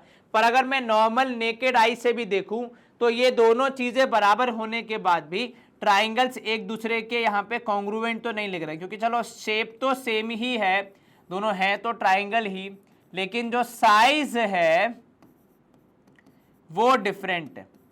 तो यहाँ पे कॉन्ग्रुएंसी आंखों देखी तो स्टैब्लिश नहीं हो पा रही है। अब कोई और जानकारी मिल जाए तो शायद मैं और अच्छे से बोल पाऊं, पर फिलहाल के लिए तो ये क्लियर है कि ये दोनों ट्राइंगल जो है वो आपस में सिमिलर नहीं, सॉरी कॉन्ग्रुएंट नहीं है। शेप सेम है, दोनों हैं ट्राइंगल फैमिली के, लेकिन साइज अलग अलग है। आप कह सकते हो कि डिजाइन या स्ट्रक्चर अलग अलग है। अब देखो यहाँ पे शेप का मतलब आमतौर पे हम क्या लेते हैं, शेप का मतलब हम आमतौर पे लेते हैं कि उनका जो फैमिली है जिसको वो बिलोंग करते हैं, जैसे ये भी ट्राइंगल फैमिली का, ये भी ट्राइंगल फैमिली का, तो सेम हो गया। नहीं, यहाँ पे शेप का मतलब थोड़ा सा हम जो यहाँ पे एक्सप्लोर कर रहे हैं वो है डिजाइन और स्ट्रक्चर की बात, तो वो भी आपका मैच नहीं कर रहा है और साइज भी मैच नहीं कर रहा है, तो फिर यहाँ पे कॉन्ग्रुएंसी स्टैब्लिश नहीं हो पाएगी मोस्ट प्रोबेबली। ठीक है, see that these 2 triangles are not congruent. Repeat this activity with some more pair of triangles. So equality of one pair of sides or one pair of sides and one pair of angles is not sufficient to give us congruent triangles. Congruent triangles के लिए केवल एक pair of sides या फिर एक pair of angle और एक pair of side यहां पे आप अगर ले रहे हो तो वो नॉट सफिशिएंट है। हमने कितने बताए थे मिडवे में? 3 बताए थे कि भैया 3 पैरामीटर्स कम से कम आपको या 3 एस्पेक्ट आपको चाहिए ही चाहिए, वो भी एक पर्टिकुलर पैटर्न में। ठीक है, what would happen if another pair of arm sides of the equal angles are also equal. यहां पे अगर देखा जाए कि ऐसे ही अगर हम एक और ले, 2 हो गया, तीसरे पे अगर हम आ जाएं, 2 में नहीं हो पाया हमारा काम, अगर हम 3 में आ जाएं तो क्या होगा? तो सर यहाँ पे आप देखेंगे ये 4 है तो ये भी 4 है, यहाँ पे ये एंगल 50 है तो ये भी एंगल 50 है, यहाँ पे ये 2 है तो ये भी 2 है। अब अगर मैं यहाँ पे थोड़ा गौर करके देखूं, हो सकता है इसको कट करके अगर एक दूसरे के ऊपर ओवरलैप करा के भी देखूं तो मुझे क्या समझ में आएगा कि इनका शेप और साइज दोनों ही क्या है, दोनों ही इक्वल है। ठीक है, शेप भी इक्वल है, एक जैसी बनावट है, एक जैसा स्ट्रक्चर है, एक जैसा निर्माण है और साइज भी इक्वल है। ठीक है, तो इस केस में मैं यहाँ पे इनके बीच में कॉन्ग्रुएंसी को होते हुए थोड़ा सा देख पा रहा हूँ, इमेजिन कर पा रहा हूँ। तो यहाँ पे अगर एबीसी और पीक्यूआर की बात करें तो क्या वो कॉन्ग्रुएंट हैं? तो सर यहाँ पे अगर हम देखें और थोड़ा सा रिकॉल करें हमारी अर्लियर क्लासेस को, तो हम यहाँ पे क्या बोलेंगे कि हाँ भैया ये जो दो ट्राइंगल्स हैं ये तो कॉन्ग्रुएंट हैं, ठीक है। As compare to previous ones फर्क क्या आया सर? प्रीवियस वंस में अगर हम देखेंगे सबसे पहले वाले में केवल एक साइड थी जो कि करस्पॉन्डिंग एक साइड के बराबर थी, पर दोनों का स्ट्रक्चर डिजाइन सब अलग दिख ही रहा था साफ साफ, ठीक है। वो एक तो शायद इक्विलेटरल था, दूसरा शायद राइट एंगल ट्राइंगल था, तो बहुत ही अलग यहाँ पे बनावट थी।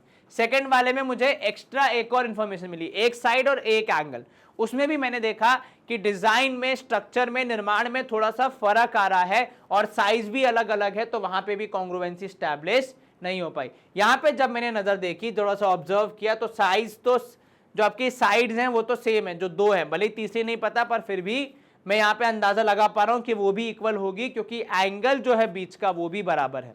तो कह सकते हो आपकी डिजाइनिंग जो है वहां पे इक्वल एक दूसरे के दिख रही है, स्ट्रक्चर बराबर दिख रहा है, साइज भी आपको सेम दिख रहा है, तो यहाँ पे आप कॉन्ग्रुएंसी स्टैब्लिश कर सकते हो। तो क्योंकि अब देखो यहाँ पे आप हर जगह तो कटिंग कर करके एक के ऊपर एक रख के नहीं दे सकते, तो फिर आपको उस केस में क्या करना पड़ता है, वैल्यूज जो आपको गिवन है उनका इस्तेमाल करके ही कॉन्ग्रुएंसी को स्टैब्लिश करना पड़ता है।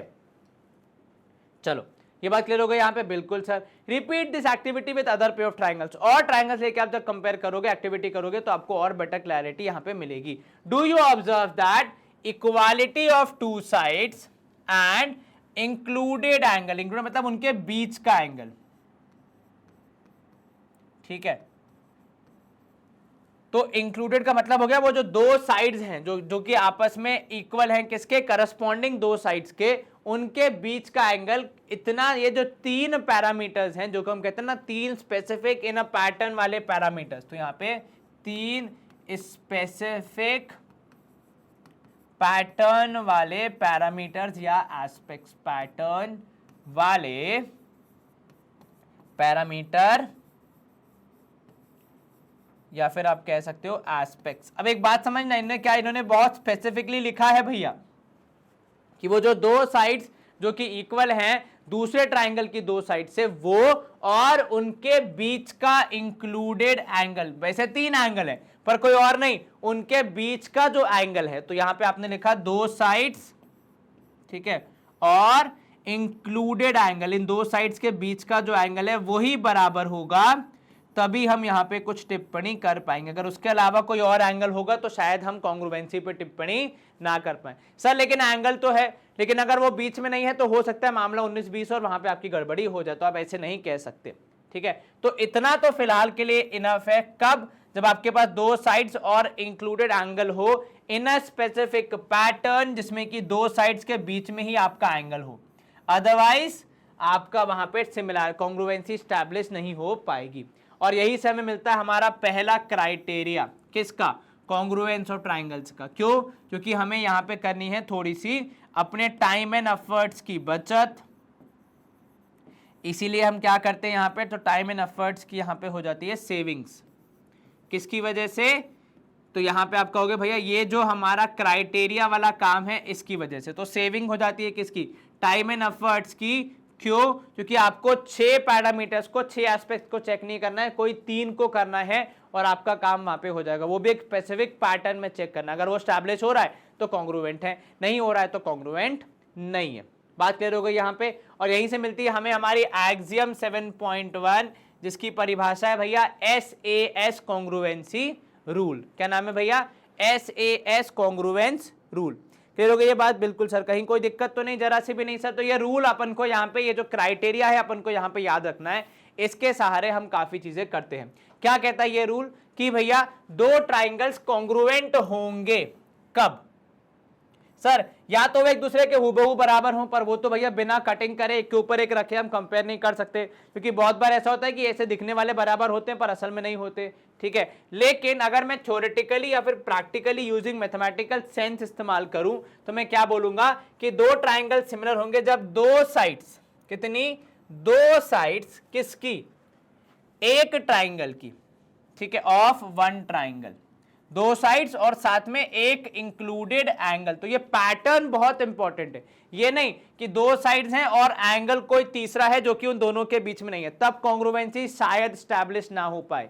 तो दो साइड्स और उनके बीच का एग्जैक्टली जो है एंगल है जो उनको आपस में जोड़ रहा है, वो एंगल अगर इक्वल है किसके, दो साइड्स और included angle of the other triangle, तो आप कहते हो कि वो जो दो ट्रायंगल्स हैं वो क्या है, वो है कॉन्ग्रुएंट।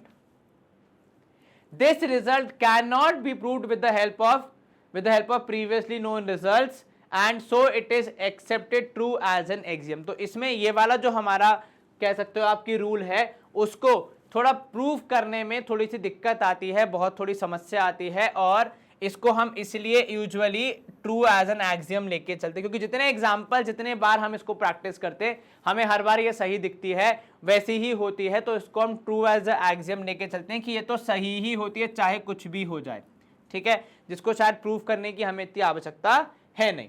अब यहाँ पे देखो हमारा एग्जाम्पल आ गया हमारे समक्ष, हमें इसको क्या करना है, सॉल्व करना है, और फिर वहां पे लास्ट में कुछ टिप्पणी करनी है। पहला काम क्या बोला है कि शो करो कि ये दोनों ट्राइंगल्स आपस में क्या हैं, कॉन्ग्रुएंट हैं, और फिर प्रूव करो कि AD is parallel to BC है। गिवन आपको यहाँ पे काफी सारी चीजें दी गई हैं। चलिए सॉल्व कैसे करोगे इसको, तो सबसे पहले आप यहां पे लिखते हो कि गिवन क्या क्या है। तो गिवन में हम यहां पे लिखते हैं कि भैया इन ट्राइंगल ABC या AOD and BOC, triangle BOC, we have, क्या है भैया हमारे पास, तो सर यहां पे हम देखेंगे कि भैया ट्राइंगल AOD और BOC में हमारे पास है, सबसे पहले तो ये हमारा गिवन हो गया, क्या क्या है, तो OA इक्वल्स टू OB, एक ये गिवन है, ठीक है, and OD is equals to OC, ये भी गिवन है, ये दो चीजें गिवन है, ठीक है। उसके बाद आप यहां पे बोलोगे टू प्रूफ क्या है, आपको प्रूफ क्या करना है वो भी तो मेंशन करो, तभी तो काम हो पाएगा। तो टू प्रूफ यहां पे अगर मैं मेंशन करूं तो वो बहुत सिंपल है। पहला वाला आपका ट्रू प्रूफ है कि triangle AOD is congruent to triangle BOC, और सेकेंड आपको यहां पे प्रूफ करना है कि AD जो है वो है पैरेलल किसके, BC के। अब यूं तो ज्योमेट्री में बहुत बार कंस्ट्रक्शन होता है, पर लेकिन आपको चीजों की सुटेबिलिटी भी देखनी है कि वहां पे वो जरूरत है या फिर नहीं है। और जितना मैं समझ पा रहा हूं इस सवाल को, ये तो आपस में ऐसे ही काम हो जाएगा हमारा, इनकी जरूरत यहाँ पे कंस्ट्रक्शन की नहीं है कुछ, तो यहाँ पे आप लिखोगे प्रूफ, क्योंकि आपको चीजें प्रूफ करनी है। अब जिन ट्राइंगल्स को हमें कॉन्ग्रुएंट प्रूव करना है उनसे ही हम यहाँ पे मामले को शुरू करेंगे। तो हम यहाँ पे क्या बोलेंगे, in triangle AOD sorry and triangle BOC we have, इन दोनों में कौन किसके बराबर है, कौन किसके इक्वल है, जितनी जानकारी मेरे पास है वो मैं सब यहाँ पे मेंशन करने की कोशिश करूंगा, और साथ ही साथ कोशिश करूंगा कि मेरा जो पैटर्न है जिससे कि मैं कॉन्ग्रुएंट प्रूफ कर पाता हूं वो भी यहाँ पे स्टैब्लिश हो सके। गिवन हमारी हेल्प करेगा, डायग्राम हमारी हेल्प करेगी, हमारा प्रीवियस नॉलेज हमारी हेल्प करेगा, तो वो बहुत इंपॉर्टेंट हो जाता है। ये सारी चीजों को अपन ध्यान में रखें। अब बताओ जरा सोच के कि इस केस में कौन किसके बराबर यहाँ पे दिख रहा है। सर सबसे पहले तो जो गिवन है अपन उसी का इस्तेमाल कर लेते हैं। तो यहाँ पे देखिए हमने लिखा है कि इन दो ट्राइंगल्स में हम चर्चा कर रहे हैं, तो देखो बहुत छोटी छोटी चीजें इनका हमें ध्यान रखना है। पहले मैंने लिखा है AOD इज, यहाँ पे लिखा है BOC, तो AOD का पार्ट हम पहले लिखेंगे सबसे पहले। तो हम यहाँ पे कहेंगे भैया AO या फिर OA जो कि सवाल में गिवन है इज इक्वल टू OB, ठीक है, और ब्रैकेट में लिखेंगे इसका रीजन कि ये गिवन है। चलिए सर हमें अगर कॉन्ग्रुएंट प्रूफ करना है तो मिनिमम 3 चीजें तो चाहिए ही चाहिए। यहाँ पे अभी एक मिल गई ये और एक और लिखी है जो कि हमें गिवन है, तो 2 तो उपलब्ध है। अब तीसरे वाले के लिए मुझे मेहनत करनी, तो मैंने जरा देखा आसपास कि वो तीसरा वाला कहाँ से आएगा। उसमें मेरी सहायता करी मेरे चित्र ने, जहां पे अगर मैं देखूं और अपने पिछले चैप्टर के कॉन्सेप्ट्स को रिवाइज करूं तो मुझे एक वर्टिकली अपोजिट एंगल्स का पेयर दिख रहा है। तो यहाँ पे मैं क्या बोलूंगा सेकेंड पार्ट में हमारा, क्योंकि मुझे पैटर्न भी फॉलो करना है, तो मैं यहाँ पे बोलूंगा एंगल AOD जो कि ये बीच वाला यहाँ पे एंगल जो कि क्रॉस पे बन रहा है is equals to angle BOC। AOD बराबर किसके है, BOC के।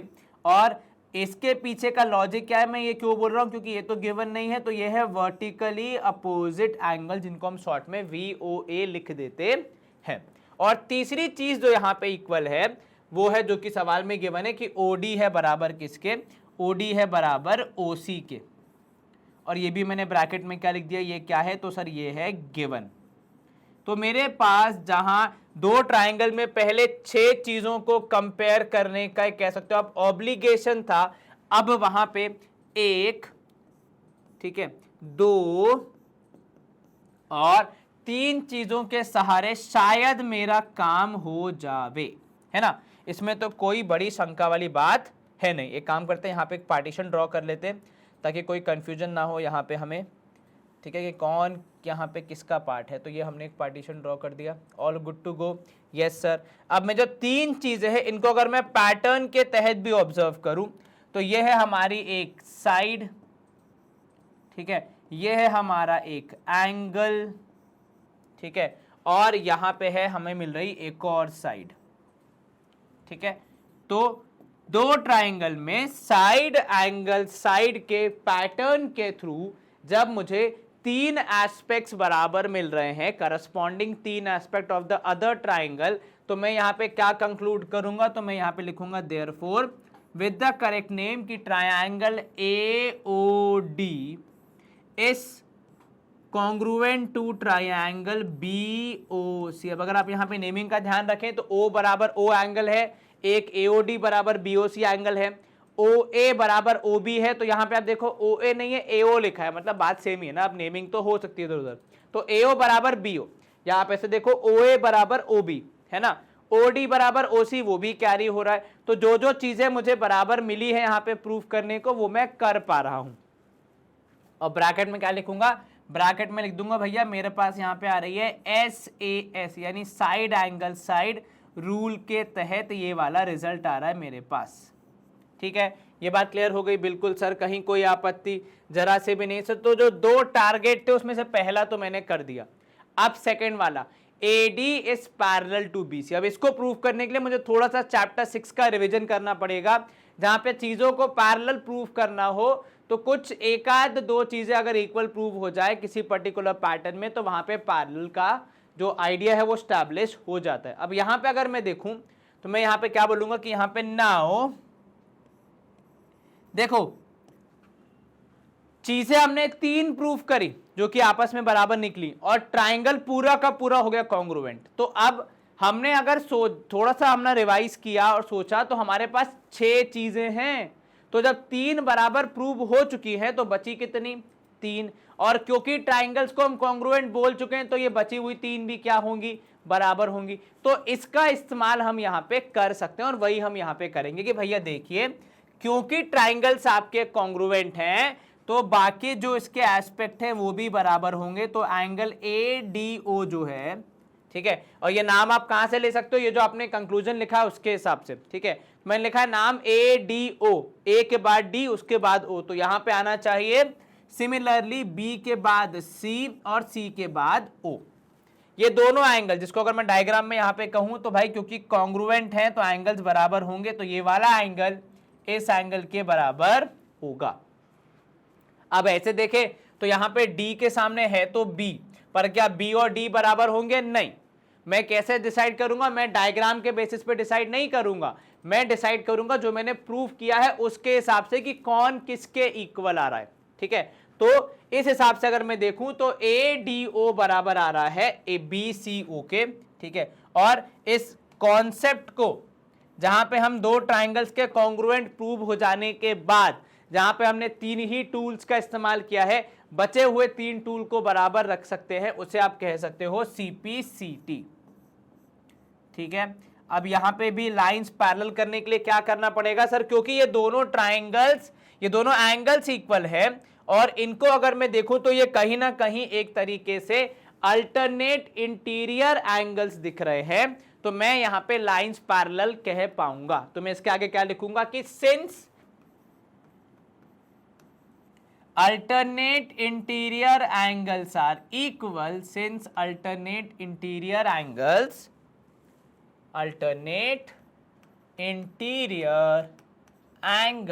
are equal, since alternate interior angles are equal, lines would be what, lines would be parallel, क्योंकि अल्टरनेट इंटीरियर एंगल्स इक्वल है लाइंस वुड बी पैरेलल। ठीक है, तो यहां पे लिखेंगे हम पैरेलल। तो देयरफॉर यहां पे क्या कंक्लूजन निकलेगा हमारे द्वारा कि लाइंस पैरेलल हैं। तो कौन सी लाइंस है, तो यहां पे आप कहोगे कि therefore AD is parallel to BC या CD, जो भी आप यहां पे नाम लिखें, AD is parallel to BC। ठीक है, ब्रैकेट में यहां पे लिख दोगे CD इज ट्रांसवर्सल, जिसके थ्रू ये एंगल हमें मिले। ठीक है, ये क्लियर हो गया, चीजें आप प्रूव कर पाए। हाँ जी सर, आपने दोनों ट्राइंगल्स को कॉन्ग्रुएंट प्रूव कर दिया। यस सर, आपने दोनों ट्राइंगल्स में पैरेलल वाला जो लाइन वाला कॉन्सेप्ट था वो भी ला दिया। कहाँ से, तो वो हमने लाया CPCT की मदद से।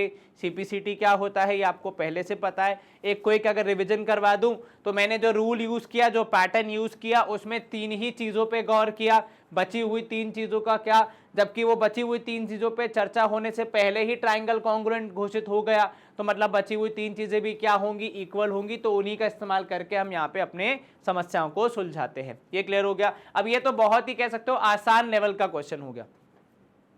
मूविंग अहेड, अगर आप इस एग्जाम्पल को देखो तो आपको यहाँ पे थोड़ा सा फ्लेवर मिलेगा कि कैसे क्वेश्चंस आने वाले हैं इस पूरे चैप्टर में। ठीक है, सवाल कह रहा है आपसे कि AB एक लाइन सेगमेंट है।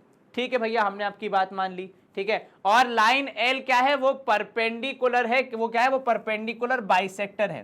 तो L जो है वो क्या है, वो परपेंडिकुलर बाइसेक्टर है।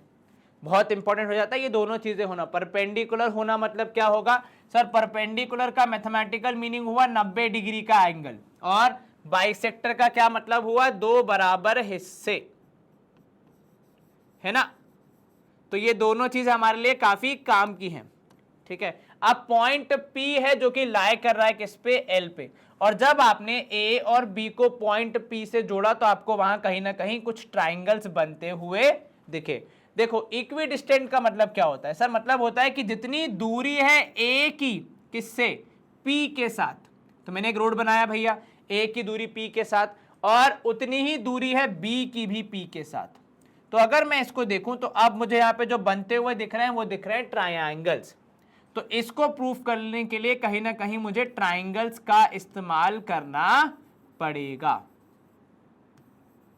तो ये इक्विडिस्टेंट वाली चीजों को करने के लिए ट्राइंगल्स यहाँ पे फॉर्म हुए हैं, और ट्राइंगल्स फॉर्म हुए तो हो सकता है यहाँ पे कॉन्ग्रुएंसी के थ्रू हम अपने बात को, अपने इसको सवाल को सॉल्व कर पाए। तो चलिए चर्चा करते हैं। सबसे पहले हम क्या लिखेंगे यहाँ पे कि सर गिवन क्या क्या है। तो भैया गिवन यहाँ पे लिख लेते हैं कि भैया AB is line segment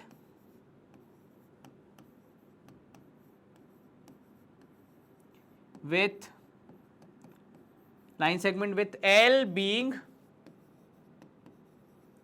its perpendicular bisector, its perpendicular bisector। ठीक है, ये क्लियर है, बिल्कुल सर। इसके अलावा आपने पॉइंट P वहां पे बनाया है तो उसका तो कुछ अपन यहाँ पे गिवन में ना भी लिखें तो भी चलेगा। ठीक है, टू प्रूफ में क्या लिखोगे सर, टू प्रूफ में लिखना है कि भैया, टू प्रूफ में आप लिखोगे इंग्लिश में लिखें तो P is equidistant from AB, from किससे, from A and B, right, है ना। तो ये तो हो गया आपका इंग्लिश में। अब गणित की भाषा में अगर मैं यहां पे लिखूं तो मैं ब्रैकेट में क्या लिख दूंगा कि भैया जो दूरी A से है P की, वो दूरी होगी B से P की। तो ये जो ऊपर लिखा है अंग्रेजी में लिखा है, और जो ब्रैकेट में लिखा है वो हमने हिंदी में कन्वे किया, मतलब ये कह सकते हो मैथमेटिकल भाषा में कन्वे किया है कि ये हमें साबित करना है यहाँ पे। This is the most important thing. चलो अब यहाँ पे आ जाता है प्रूफ। अब इनको इक्वल प्रूफ करना है, तो जैसा मैं चित्र में देख पा रहा हूं मुझे ट्राइंगल्स कुछ दिख रहे हैं, तो मैं उन्हीं पे चर्चा करूंगा। तो मैं यहाँ पे कहूंगा in triangle APC and triangle BPC we have, क्या क्या है हमारे पास इसमें, जरा उस पर चर्चा कर लेते हैं। तो सर सबसे पहले अगर हम यहाँ पे बात करेंगे तो हमारे पास है एक सबसे इंपॉर्टेंट चीज हमारे पास क्या है यहाँ पे, तो सर हम यहाँ पे बोलेंगे कि सबसे पहली बात तो जो आप यहाँ पे कह रहे हो कि ये परपेंडिकुलर बाइसेक्टर है, तो एंगल ACP जो कि हमारे इस ट्राइंगल का हिस्सा है, APC का हिस्सा है, वो बराबर होगा किसके, वो बराबर होगा ट्राइंगल BCP के, क्योंकि दोनों है 90 डिग्री।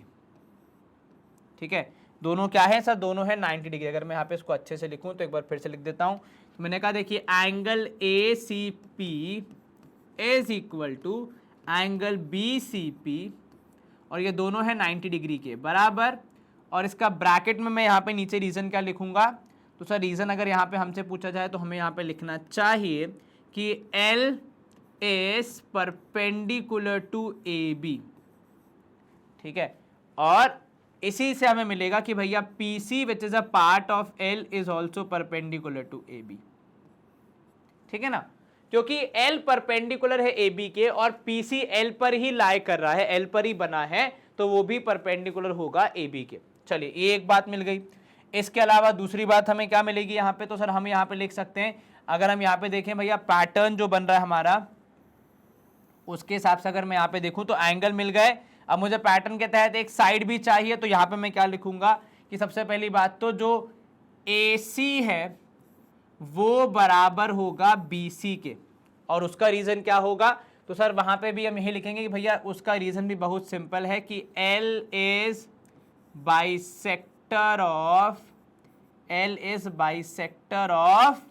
AB। जो L है वो AB का बाइसेक्टर है। ये बात क्लियर हो गई बिल्कुल सर, कहीं कोई आपत्ति जरा सी भी नहीं सर, ये तो हमने बड़ी आसानी से कर लिया। चलिए बहुत बढ़िया।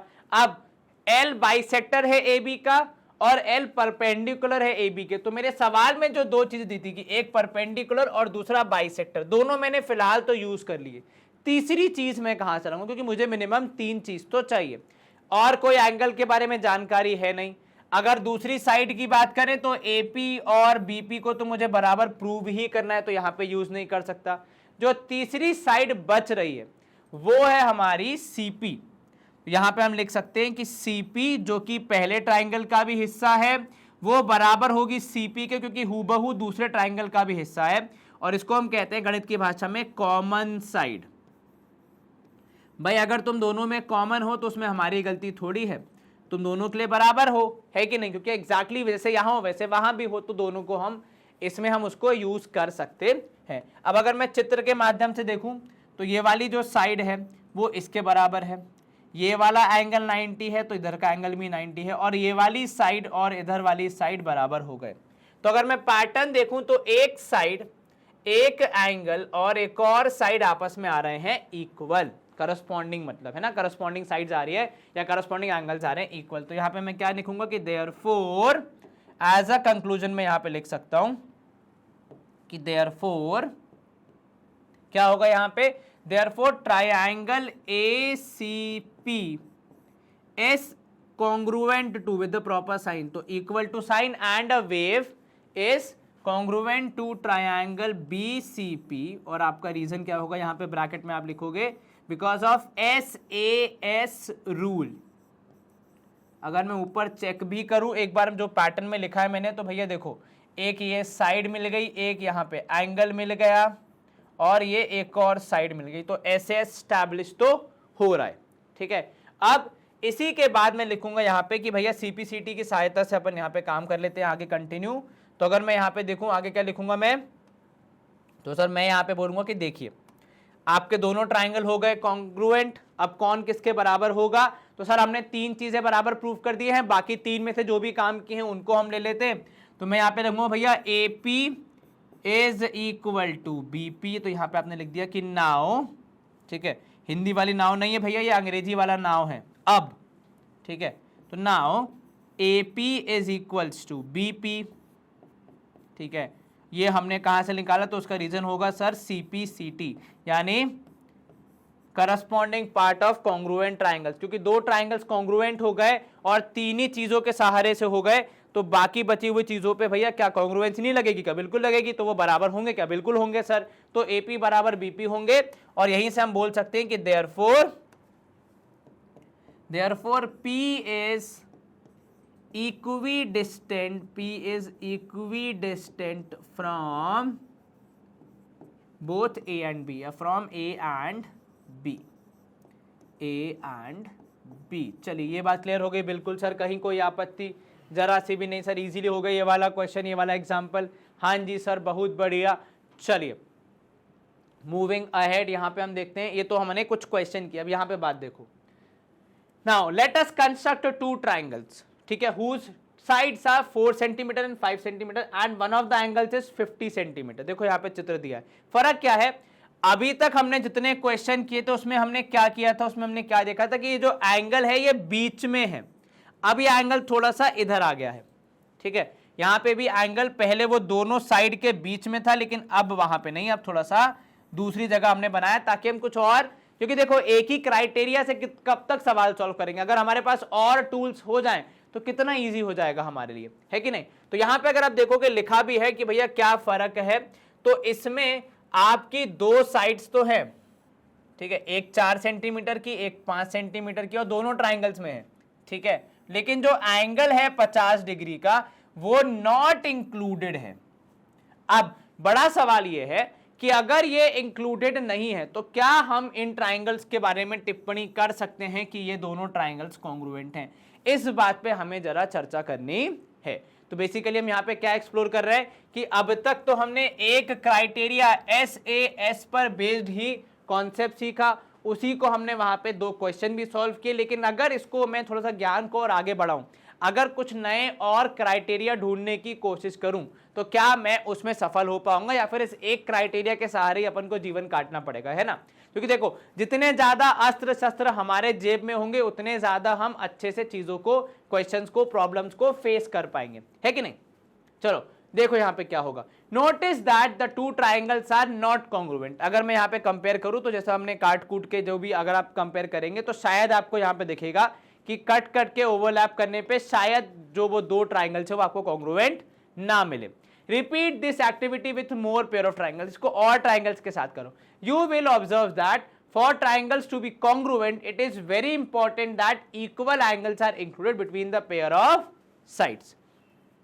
तो यहां पे आपको जो एक चीज ऑब्जर्व करनी है वो ये कि अगर एंगल साइड से कनेक्टेड नहीं है, ठीक है, अगर एंगल और साइड के बीच में समन्वय नहीं बैठ रहा है, मतलब जैसे यहां पे देखो एक एंगल कनेक्टेड है, एक साइड नहीं है, एक साइड है, यहाँ पे भी एक साइड कनेक्टेड है दूसरी नहीं है, तो अगर उनके बीच में समन्वय नहीं बैठ रहा है, अगर उनके बीच में यहाँ पे क्या हो रहा है, यहाँ पे कुछ ऐसे कह सकते हो कि कनेक्शन नहीं बैठ रहा है, तो फिर दिक्कत आ सकती है। इसीलिए यहाँ पे क्या इंपॉर्टेंट हो जाता है, it is very important that equal angles are included between the pair of sides, equal sides.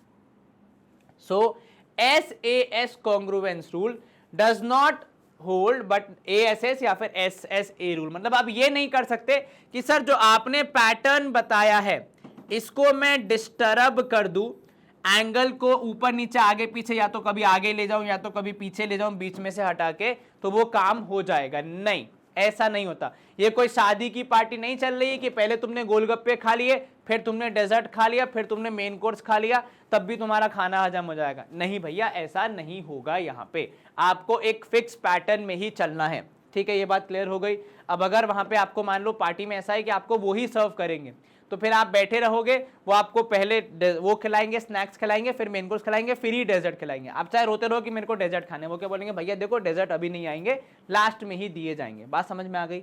ठीक वैसे यहाँ पे कि आप अपने मन से अगर पैटर्न को डिस्टर्ब करने की, छेड़ने की कोशिश करेंगे तो आप असफल हो जाएंगे। इस पर्टिकुलर क्राइटेरिया में, इस पर्टिकुलर टूल में आपको हमेशा एंगल को 2 साइड्स के बीच में ही फिट करना है, तभी वो सही एप्लीकेबल होगा, वरना वो डिजायर्ड रिजल्ट नहीं देगा, गलत आउटकम दे देगा, तो फिर हमारा अर्थ का अनर्थ हो जाएगा, मेहनत पूरी वेस्ट हो जाएगी। ये बात क्लियर हो गई। बिल्कुल सर, कहीं कोई आपत्ति अब तक जरा सी भी नहीं सर। अब मूविंग अहेड कि सर जैसे अभी हमने देखा कि साइड एंगल साइड होता है, यानी 2 एंगल के बीच में, 2 साइड के बीच में एक एंगल जरूरी है, पर जैसे हमारे देश में या इस वर्ल्ड में हर कोई एक दूसरे के बराबर है, कोई किसी से कम नहीं है, चाहे महिला हो चाहे पुरुष हो, तो वैसे ही साइड और एंगल के बीच में भी तो ये बात होती होगी ना कि जो काम साइड कर सकती है वो एंगल भी तो कर सकता है। बिल्कुल कर सकता है कि नहीं। तो यहां से हमारा एक और क्राइटेरिया एक्सप्लोर हम कर पाएंगे, जहां पे हम देखो क्या कहेंगे कि एक काम करो जरा अल्टी पल्टी कर दो, यानी साइड की जगह एंगल और एंगल की जगह साइड, और इसको इवैल्यूएट करो एज अ क्राइटेरिया। ठीक है, ये आपने क्या किया, साइड की जगह एंगल भेज दिया, एंगल की जगह साइड भेज दिया। अब जो नया सिस्टम बना, जो नया पैटर्न बना, इसको मैं एक्सप्लोर करना चाह रहा हूं as a criteria for congruency, कि क्या ये कॉन्ग्रुएंट होने में हमारे ट्राइंगल्स को हेल्प करेंगे, क्या इसको एज अ टूल, इसको एज अ पैटर्न मैं यूज कर सकता हूं। This is the big question that we have. ठीक है, चलो यहां पे देखो आपको डायग्राम भी दें कि भैया ये 60 है, ये 45 है, ये 60 है, ये 45 है, और ये 4 सेंटीमीटर है। तो इन दोनों को कंपेयर करो कि ये ट्राइंगल सिमिलर है, कॉन्ग्रुएंट है या फिर नहीं। ये है अभी फिलहाल मुद्दे का डिस्कशन। ठीक है, चलो अब यहां पे देखो, कट आउट दीज ट्राइंगल्स। देखो एक तरीका तो यही है, जब हमें प्रैक्टिकली करना है तो आप क्या करो, इन ट्राइंगल्स को कट करो, ठीक है, उसके बाद एक दूसरे के ऊपर प्लेस करो। ठीक है, what do you observe, see that, अगर आप यहां पे इसको प्रैक्टिकली करोगे, वैसे मुझे आपके लक्षण तो लग नहीं रहा है कि इतनी मेहनत करोगे कि ड्रॉ करके फिर काटे फिर ये सब करे, तो आप यहां पे देखोगे कि भैया एक ट्राइंगल दूसरे वाले को कंप्लीटली क्या कर ले रहा है, कवर कर दे रहा है। ठीक है, बात क्लियर हो गई, क्या समझे सर? हम यही समझे कि काट के जब हमने उनको एक के ऊपर एक रखा तो वो एक दूसरे को एग्जैक्टली कवर कर ले रहे हैं, मतलब यहां पे कहीं ना कहीं क्या हो जा रही है, कॉन्ग्रुएंसी स्टैब्लिश हो जा रही है इन दो ट्राइंगल्स के बीच में। Is this clear? बिल्कुल सर, कहीं कोई दिक्कत तो नहीं, बहुत बढ़िया। Repeat this activity with more pair of triangles, करोगे नहीं ना? शाबाश, दिख ही रहा है, समझ में ही आ रहा है। कोई इतनी मेहनत कौन ही करेगा, है कि नहीं, कि अलग अलग ट्राइंगल्स बनाए जिसमें दो एंगल और एक साइड बराबर होंगे, फिर उसको हम एक कट करके एक के ऊपर एक रख के कंपेयर करेंगे। आई नो नहीं हो पाएगा ऐसा, है ना कुछ। You will observe that equality of two angles, दो एंगल्स का बराबर होना और उनके बीच में किसी एक साइड को फंसा देना, इतना सफिशिएंट है, इतना काफी है दो ट्राइंगल्स को कॉन्ग्रुएंट प्रूफ करने के लिए। तो यहां से होता है जन्म, यहां से होता है, आप कह सकते हो, एक और understanding develop about another tool जिसके थ्रू हम ट्राइंगल्स को कॉन्ग्रुएंट प्रूव कर सकते हैं। तो पहले हमने देखा साइड एंगल साइड, यानी दो साइड्स के बीच में एंगल, और अब हम देख रहे हैं एंगल साइड एंगल, यानी दो एंगल्स के बीच में साइड। तो इस तरीके से जब भी सैंडविच बनेगा हमेशा हमारी वहां पे कॉन्ग्रुएंसी स्टैब्लिश हो पाएगी। क्लियर हो ये बात? बिल्कुल सर, कहीं कोई आपत्ति जरा सी भी नहीं सर। तो ये जो है इसको कहते हैं हम क्या, एंगल साइड एंगल क्राइटेरिया, जिसको शॉर्ट में एएसए क्राइटेरिया भी कहा जाता है। ठीक है, you have verified this criteria in earlier classes. हैं, किया है क्या सर? बोल रहे हो तो किया होगा, हाँ किया तो है, भले याद ना हो तुम्हें, तो आपने वेरीफाई तो किया है, कब? अपने बचपन में छोटी क्लासेस में। But let us state and prove this result.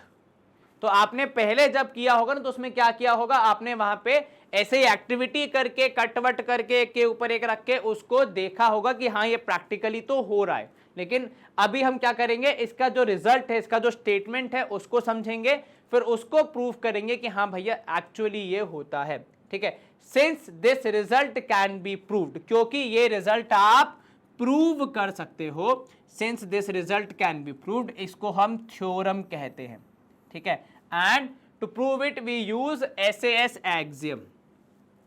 तो एसएएस में क्या था, तो सर एसएएस को हमने एक्सियम डिक्लेयर किया हुआ है, मतलब उसका प्रूफ पे हम ज्यादा बात नहीं करते, उसके प्रूफ पे चर्चा नहीं होती है। लेकिन ऐसे ही हम हर एक जगह एक ही एक्सक्यूज नहीं दे सकते ना। अब मान लो आपके मित्र हैं, ठीक है, जैसे होंगे, जैसे अभिषेक है हमारा, उसके अच्छे दोस्त हैं ना बहुत सारे। अब वो उसको जब भी उसके दोस्त घूमने बोले तो वो बोले कि मुझे घर पे काम है, मुझे मम्मी ने ये बोला, मुझे भैया ने ये बोला, मुझे दीदी ने ये बोला, मुझे पापा ने ये बोला है। तो दोस्त क्या बोलेंगे, यार तुम हर समय एक ही एक्सक्यूज देते हो, हमारे साथ घूमने चलते ही नहीं हो, गलत बात है। तो वो दोस्ती नहीं चल पाएगी ज़्यादा लंबे समय तक, है कि नहीं। तो इसलिए आपको क्या करना पड़ता है वहां पे कि चलो एक बार आपने एक्सियम बोल दिया, क्या भैया ये एक्सियम है, इसके थ्रू हम प्रूफ कर पा रहे, लेकिन हर बार यही चीज बोलोगे तो फिर दिक्कतें बढ़ जाएंगी। इसीलिए आपको जो एएसए है उसको तो एज अ थ्योरम एक्सप्लेन करना पड़ता है, और उसमें आपको क्या बोल दिया जाता है कि चलिए अब तो एक एक्सियम है ना आपके पास, यूज करो और प्रूफ करो। क्या हर चीज में बोल दोगे कि ये हमसे प्रूव नहीं होगा, इसको हम एक्सियम बोल देंगे ना? ऐसी गलती नहीं कर सकते आप। थोड़ी बहुत चीजें, थोड़ी बहुत मेहनत तो आपको करनी ही पड़ेंगी। तो अब अपन जरा इस पे बात करते हैं कि भैया ये क्या थ्योरम है, कैसे इसको प्रूव किया जाता है, क्योंकि इसमें 2-3 चरणों में काम होता है ना, तो वो पूरा अपन समझेंगे, उसके बाद फिर अपन आगे बढ़ेंगे। ठीक है, let's see what happens now. यहाँ पे देखो अब, तो भैया अपनी थ्योरम जो है ASA कॉन्ग्रुवेंस रूल, जरा इसको आप समझ लो। और क्योंकि CBSE ने इसको एज अ थ्योरम आपको पढ़ने को बोला, मतलब आपको इसका प्रूफ भी आना चाहिए। ठीक है, तो वो आप यहाँ पे ध्यान रखना। क्या कहता है हमारा कॉन्ग्रुवेंस रूल और ये क्यों बनाए गए थे, जरा इस पे पहले हम थोड़ा सा रिवीजन कर लें। तो देखो सर, अब तक हमने जो बात समझी वो बहुत सिंपल सी है कि अगर मुझे दो ट्राइंगल्स को कॉन्ग्रुएंट प्रूफ करना है, मतलब एक दूसरे की हूबहू कॉपी प्रूफ करना है, तो 3 साइड्स हैं जिन पे चर्चा होगी, है ना, और 3 एंगल्स हैं जिनके थ्रू ट्राइंगल का निर्माण हुआ है, जिसे मुझे कंपेयर करना है। लेकिन इतनी मेहनत अगर हमें करनी पड़ेगी तो फिर दिक्कत हो जाएगी। इसलिए हमने क्या बनाए, हमने बनाए कुछ कॉन्ग्रुएंसी क्राइटेरिया, जिसमें हम क्या बोलते हैं कि सर आपको 3 चीजें अगर कोई मिल जाती हैं, ठीक है, किसी पर्टिकुलर पैटर्न में, किसी पर्टिकुलर वे में, तो आप वहीं से निष्कर्ष निकाल सकते हैं कि पूरे जो ट्राइंगल्स हैं दोनों वो आपस में कॉन्ग्रुएंट होंगे। ठीक है, ये मतलब ऐसा ही है कि जैसे मान लो आप कहीं पे शॉपिंग करने जा रहे हो, तो आप ये नहीं पूछोगे दुकानदार से आपके पास रुमाल मिलता है कि नहीं, सॉक्स मिलते हैं कि नहीं, शर्ट मिलती कि नहीं, पैंट मिलती कि नहीं, बेल्ट मिलती कि नहीं। आप 2-3 जो मेन इंपॉर्टेंट चीजें वो पूछ लोगे कि अगर आपके पास ये सब सामान मिलते हैं तो हमारे मन में क्या आ जाता है कि हाँ भैया इसके पास बाकी चीजें भी मिलती होंगी। ठीक है, ठीक वैसे ही यहाँ पे अगर इलेक्ट्रॉनिक्स की दुकान पे जा रहे हैं तो थोड़ी हम पूरी लिस्ट लेके जाएंगे, आपके पास सैंडविच बनाने वाला मिलता है कि नहीं मिलता, टीवी मिलता है कि नहीं मिलता, फ्रिज मिलता है कि नहीं मिलता, वॉशिंग मशीन मिलती है कि नहीं मिलती है। कुछ जो बेसिक आइटम है अगर वो किसी जगह पे मिल जाते हैं तो हम अज्यूम कर लेते हैं बाकी सारी चीजें भी मिल जाएंगी। ठीक वैसे ही यहाँ पे है कि अगर 6 चीजें प्रूफ करनी है तो पूरी 6 की मेहनत कौन करेगा। अगर 3 ही मिल जाती हैं तो हम उनसे मान लेंगे कि हाँ भैया आपका यहाँ पे काम चल जाएगा, बाकी की जरूरत नहीं है। तो यहां देखो हमारे पास जो अब पैटर्न है वो है ASA, यानी एक एंगल, 2 एंगल हैं कुल मिला के ट्राइंगल के, जो कि दूसरे ट्राइंगल के 2 एंगल के बराबर होंगे, और साथ में उनके बीच में जो एक साइड है, उन 2 एंगल्स को कनेक्ट करने वाली जो साइड है वो भी बराबर होनी चाहिए करस्पॉन्डिंग दूसरे ट्राइंगल से। ये बात क्लियर हो गई। ऐसा स्पेसिफिक पैटर्न में क्यों, क्योंकि यहां पे आप बहुत सारी टर्म्स एंड कंडीशंस एक बार में कवर कर लेते हो, जो कि अक्सर नहीं हो पाती है। ठीक है, ये हमारा स्टेटमेंट है थ्योरम का, जिसको आपको याद रखना है कि 2 ट्राइंगल्स कॉन्ग्रुएंट कब होंगे, इफ अगर 2 एंगल और उनके बीच की साइड, इंक्लूडेड साइड एक ट्राइंगल की क्या है, इक्वल है किसके, करस्पॉन्डिंग 2 एंगल्स और included side of the other triangle की। अब इसको प्रूफ कैसे करना है, तो देखो इसको प्रूफ हम ऐसे करेंगे कि भैया इतनी तो हम गिवन चीजें ले ही लेंगे। क्या हम ले लेंगे, यहां पे 2 ट्राइंगल, ठीक है, ABC और DEF, जिसमें हमारे पास 2 पेयर ऑफ एंगल्स बराबर हैं और एक उनके बीच में इंक्लूडेड वाली साइड बराबर है। और हमें प्रूफ क्या करना है, हमें ये प्रूफ करना है कि भैया ये तो कॉन्ग्रुएंट है। अब कुछ लोग क्या बोलेंगे, सर ASA के तहत ये तो कॉन्ग्रुएंट हो गए। अरे वही तो थ्योरम प्रूफ करनी है भैया, वही तो आपको यहाँ पे मेहनत करनी है कि एंगल साइड एंगल के तहत ये कॉन्ग्रुएंट, जो हमारी कॉन्ग्रुएंसी क्राइटेरिया है वो यहाँ पे स्टैब्लिश होगी। ठीक है, अब इसको हमें क्या करना पड़ेगा, इसको हमें 3 केसेस में, आप कह सकते हो 3 चरणों में प्रूफ करना पड़ता है। हम अलग अलग केस लेंगे, अलग अलग पॉसिबल सिनारियो लेंगे, और इन दी एंड इन सब की मिली भगत, मतलब जो कंक्लूडिंग रिजल्ट आएगा वो यही आएगा कि भैया दोनों ट्राइंगल्स कॉन्ग्रुएंट हैं, और फिर हम इसको खत्म करेंगे। ठीक है, अब देखो केस 1 में क्या हो रहा है। केस 1 में ये हो रहा है, ये हमारा डायग्राम है जहां पे हमने गिवन में लिया है कि एंगल B एंगल CE के बराबर है, C बराबर है F के, और ये हमारी इंक्लूडेड वाली साइड बराबर है। अब केस 1 में हम क्या बोल रहे हैं भैया कि ऐसा मान लो कि एक और साइड है AB और DE आपस में इक्वल। देखो 3 केस जो मैं यहाँ पे बना रहा हूं, या तो ये दोनों साइड बराबर हैं। अब इसका अगर आप सेकंड केस देखोगे, मैं अगर आगे बढ़ाऊं तो उसमें हम बोलेंगे नहीं, एक साइड बड़ी है दूसरी छोटी है। ठीक है, और तीसरे केस में क्या होगा कि नहीं भैया आपकी ये वाली AB साइड छोटी है और दूसरी साइड बड़ी है, तो वो सब अपन मेहनत यहां पे करेंगे। ठीक है, coming back to the original कि AB इक्वल टू DE हमने मान लिया कि भैया जहां इतना कुछ बराबर है एक और को बराबर मान लो, तो वो होगा क्या, उस मानने से, इस अजम्पशन से क्या हुआ, हमारा जो ASA वाला समीकरण बन रहा था वो चेंज होके बन गया SAS वाला समीकरण।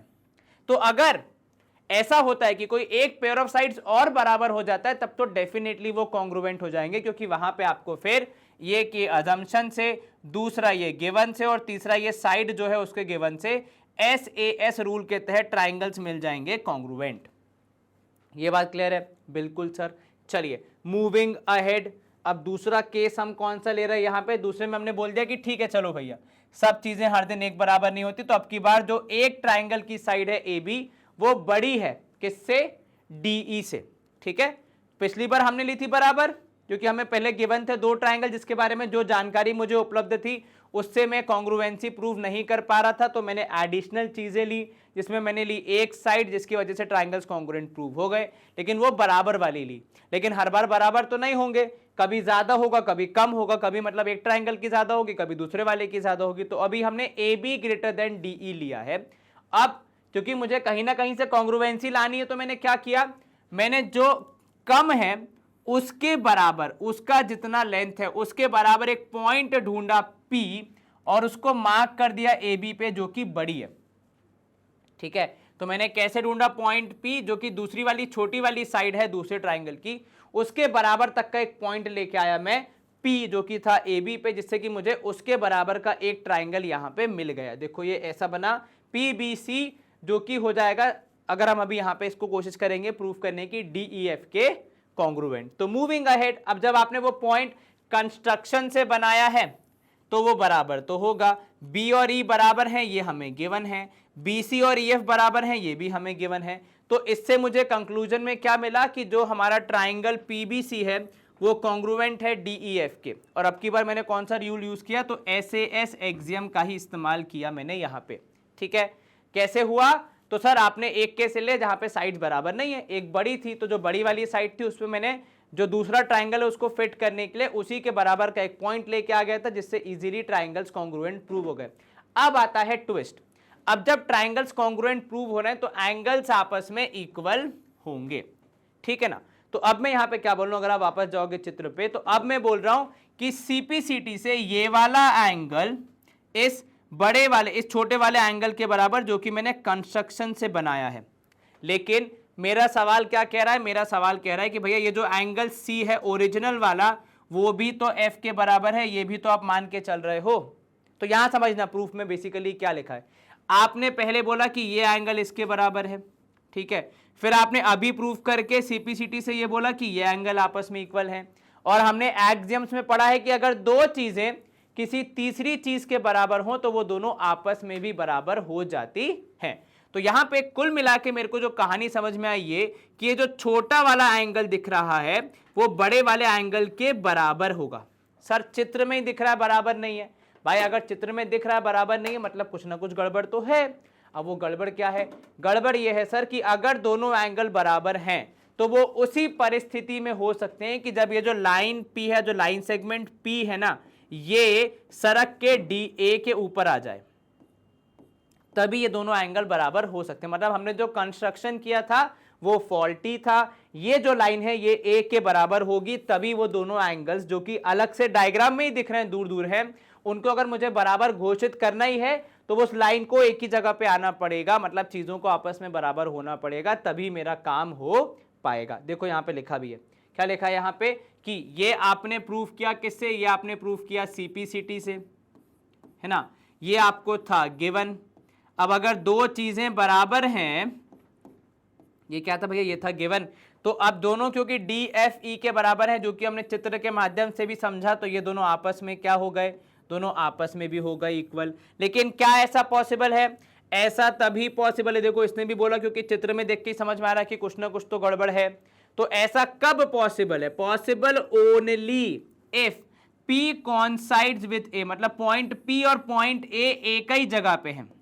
तो या तो A को सरका के नीचे ले आओ या फिर P को सरका के ऊपर ले जाओ। अब उससे होगा क्या, उससे होगा ये कि हमारा जो ये कंस्ट्रक्शन था जो कि P और A कंसाइड कर रहे हैं, तो P और A एक दूसरे के बराबर हैं तो एक दूसरे की जगह रिप्लेसेबल हैं, तो P की जगह जो आएगा वो आएगा A, तो हमें मिल जाएगा AB या BA इक्वल टू ED, यानी फिर से घूम फिर के कुल मिला के ABC और DEF हो गए क्या, कॉन्ग्रुएंट। तो बाय एनीवे भले ही हमने AB को बड़ा बनाने की कोशिश की थी पर ऐसे समीकरण बने कि वो AB बड़ा बन ही नहीं पाया, वो AB और DE आपस में बराबर प्रूव हो गए और ट्राइंगल्स हो गए किसी तरीके से कॉन्ग्रुएंट। तो इससे मुझे क्या सीखने को मिला कि सर देखो, भले ही हमने कोशिश कर ली कि गिवन जानकारी के हिसाब से चीजें कॉन्ग्रुएंट ना हो, पर इन दी एंड ऐसे समीकरण बने कि चीजें कॉन्ग्रुएंट हो गई। अब यहां पे देखो A B is less than D E वाली बात है, ठीक है। और अब हमने यहाँ पे क्या किया, लेस देन ले लिया, तो अब हम उल्टा करेंगे, जो डी है उस पे पॉइंट एम लाएंगे सच दैट कि वो एम ई और ए बी आपस में बराबर होगा। और जैसा हमने पिछले वाले केस में किया था कि सारी चीजें होंगी, सब कुछ वैसा ही होगा। और अब की बार क्या हो जाएगा, पहले कि प्रूव होके ए बी और डी ई आपस में यहां पे भी इक्वल आ जाएंगे, और इन दी एंड ट्राइंगल एबीसी और डीईएफ आपस में क्या हो जाएंगे, कॉन्ग्रुएंट हो जाएंगे, ठीक है। तो यहां पे कुल मिला के जो कहानी का सार हुआ इस थ्योरम का वो ये हुआ कि अगर मुझे दो एंगल्स और इंक्लूडिंग साइड गिवन है, और इंक्लूडिंग साइड गिवन है, तो मैं चाहे कोई सा भी केस ले लूं, चाहे कोई सा भी ले लूं, इन एनी केस मेरा जो एंड रिजल्ट आ रहा है वो क्या आ रहा है, मेरा एंड रिजल्ट यही आ रहा है कि भैया ट्राइंगल्स सिमिलर हो रहे हैं, ठीक है। मैंने अलग अलग केस लिए जिसमें या तो साइड पहले मैंने इक्वल लेके देख ली, तब तो काम आसानी हो गया, ठीक है, एक और साइड को, ठीक है। फिर मैंने या तो लिया कि नहीं पहले ट्राइंगल की बड़ी है दूसरे वाले की छोटी है, तब भी मामला नहीं बना। फिर मैंने लिया केस 3 जहां पे पहले वाले की छोटी है दूसरे वाले की बड़ी है, पर इन एनी केस मेरा जवाब जो था वो यही होगा कि एंड रिजल्ट में ट्राइंगल जो हो गए, ट्राइंगल्स हो गए कॉन्ग्रुएंट। तो फिर मैं यहां पे इसको एज अ थ्योरम यूज करने लग गया, क्योंकि जब सारे केसेस में ही वही रिजल्ट आ रहा है तो फिर इसका मतलब कहीं ना कहीं बात सही है, लॉजिकल है और चीजें हो जाएंगी। Suppose now in the two triangles, two pair of angles and one pair of corresponding sides are equal but the side is not included between the corresponding। अब यहाँ पे देखो एक और नया आपके दिमाग में पॉइंट डाल रहे हैं कि मान लो ऐसा हो कि आपके पास दो पेयर ऑफ एंगल्स हो और एक साइड हो, ठीक है, करस्पॉन्डिंग साइड, लेकिन फर्क क्या होगा, बट अब तक हमने पढ़ा ए एस ए, अब इन्होंने कहा कि मैं बीच वाली साइड नहीं ले रहा हूं, नॉट इंक्लूडेड बिटवीन, बीच में इंक्लूड नहीं है, वो दोनों एंगल से थोड़ा दूर है, ठीक है। क्योंकि हमने ये टेस्ट कब किया था, जब हम ऐसे एस कर रहे थे, तब भी हमने कोशिश की थी एंगल की पोजीशन चेंज करने की, पर इस केस में एंगल की पोजीशन चेंज हमारे लिए पॉसिबल नहीं हो पाया था। पर अब इनका कहना है जस्ट अ थॉट कि अगर एएसए सही है, अगर एएसए से कॉन्ग्रुएंस प्रूव हो जाती है, और अगर मैं यहाँ पे साइड की पोजीशन चेंज करना चाहूं, ठीक है, मतलब वो बीच की जगह कोई दूसरी साइड हो बाकी बची हुई दोनों में से, तो क्या मेरा काम यहां पे हो जाएगा। तो देखो यहां पे लिखा भी है, सवाल भी पूछा है, are the triangles congruent, you will observe that they are congruent. ऐसा क्यों बोल रहे हैं हम, क्योंकि सर देखिए, तो यहां पे सोचने वाली बात यह है, एक ट्राइंगल, अगर मैं दो ट्राइंगल की बात करूं तो कुल मिला के कितने एंगल होते दोनों में, सर 3 एंगल्स दोनों में होते हैं। इसमें से दो हमने पहले ही पकड़ लिए हैं कि वो बराबर हैं, और क्योंकि तीनों एंगल्स का सम 180 आता है, तो जो तीसरा एंगल बचा क्या वो भी बराबर नहीं होगा।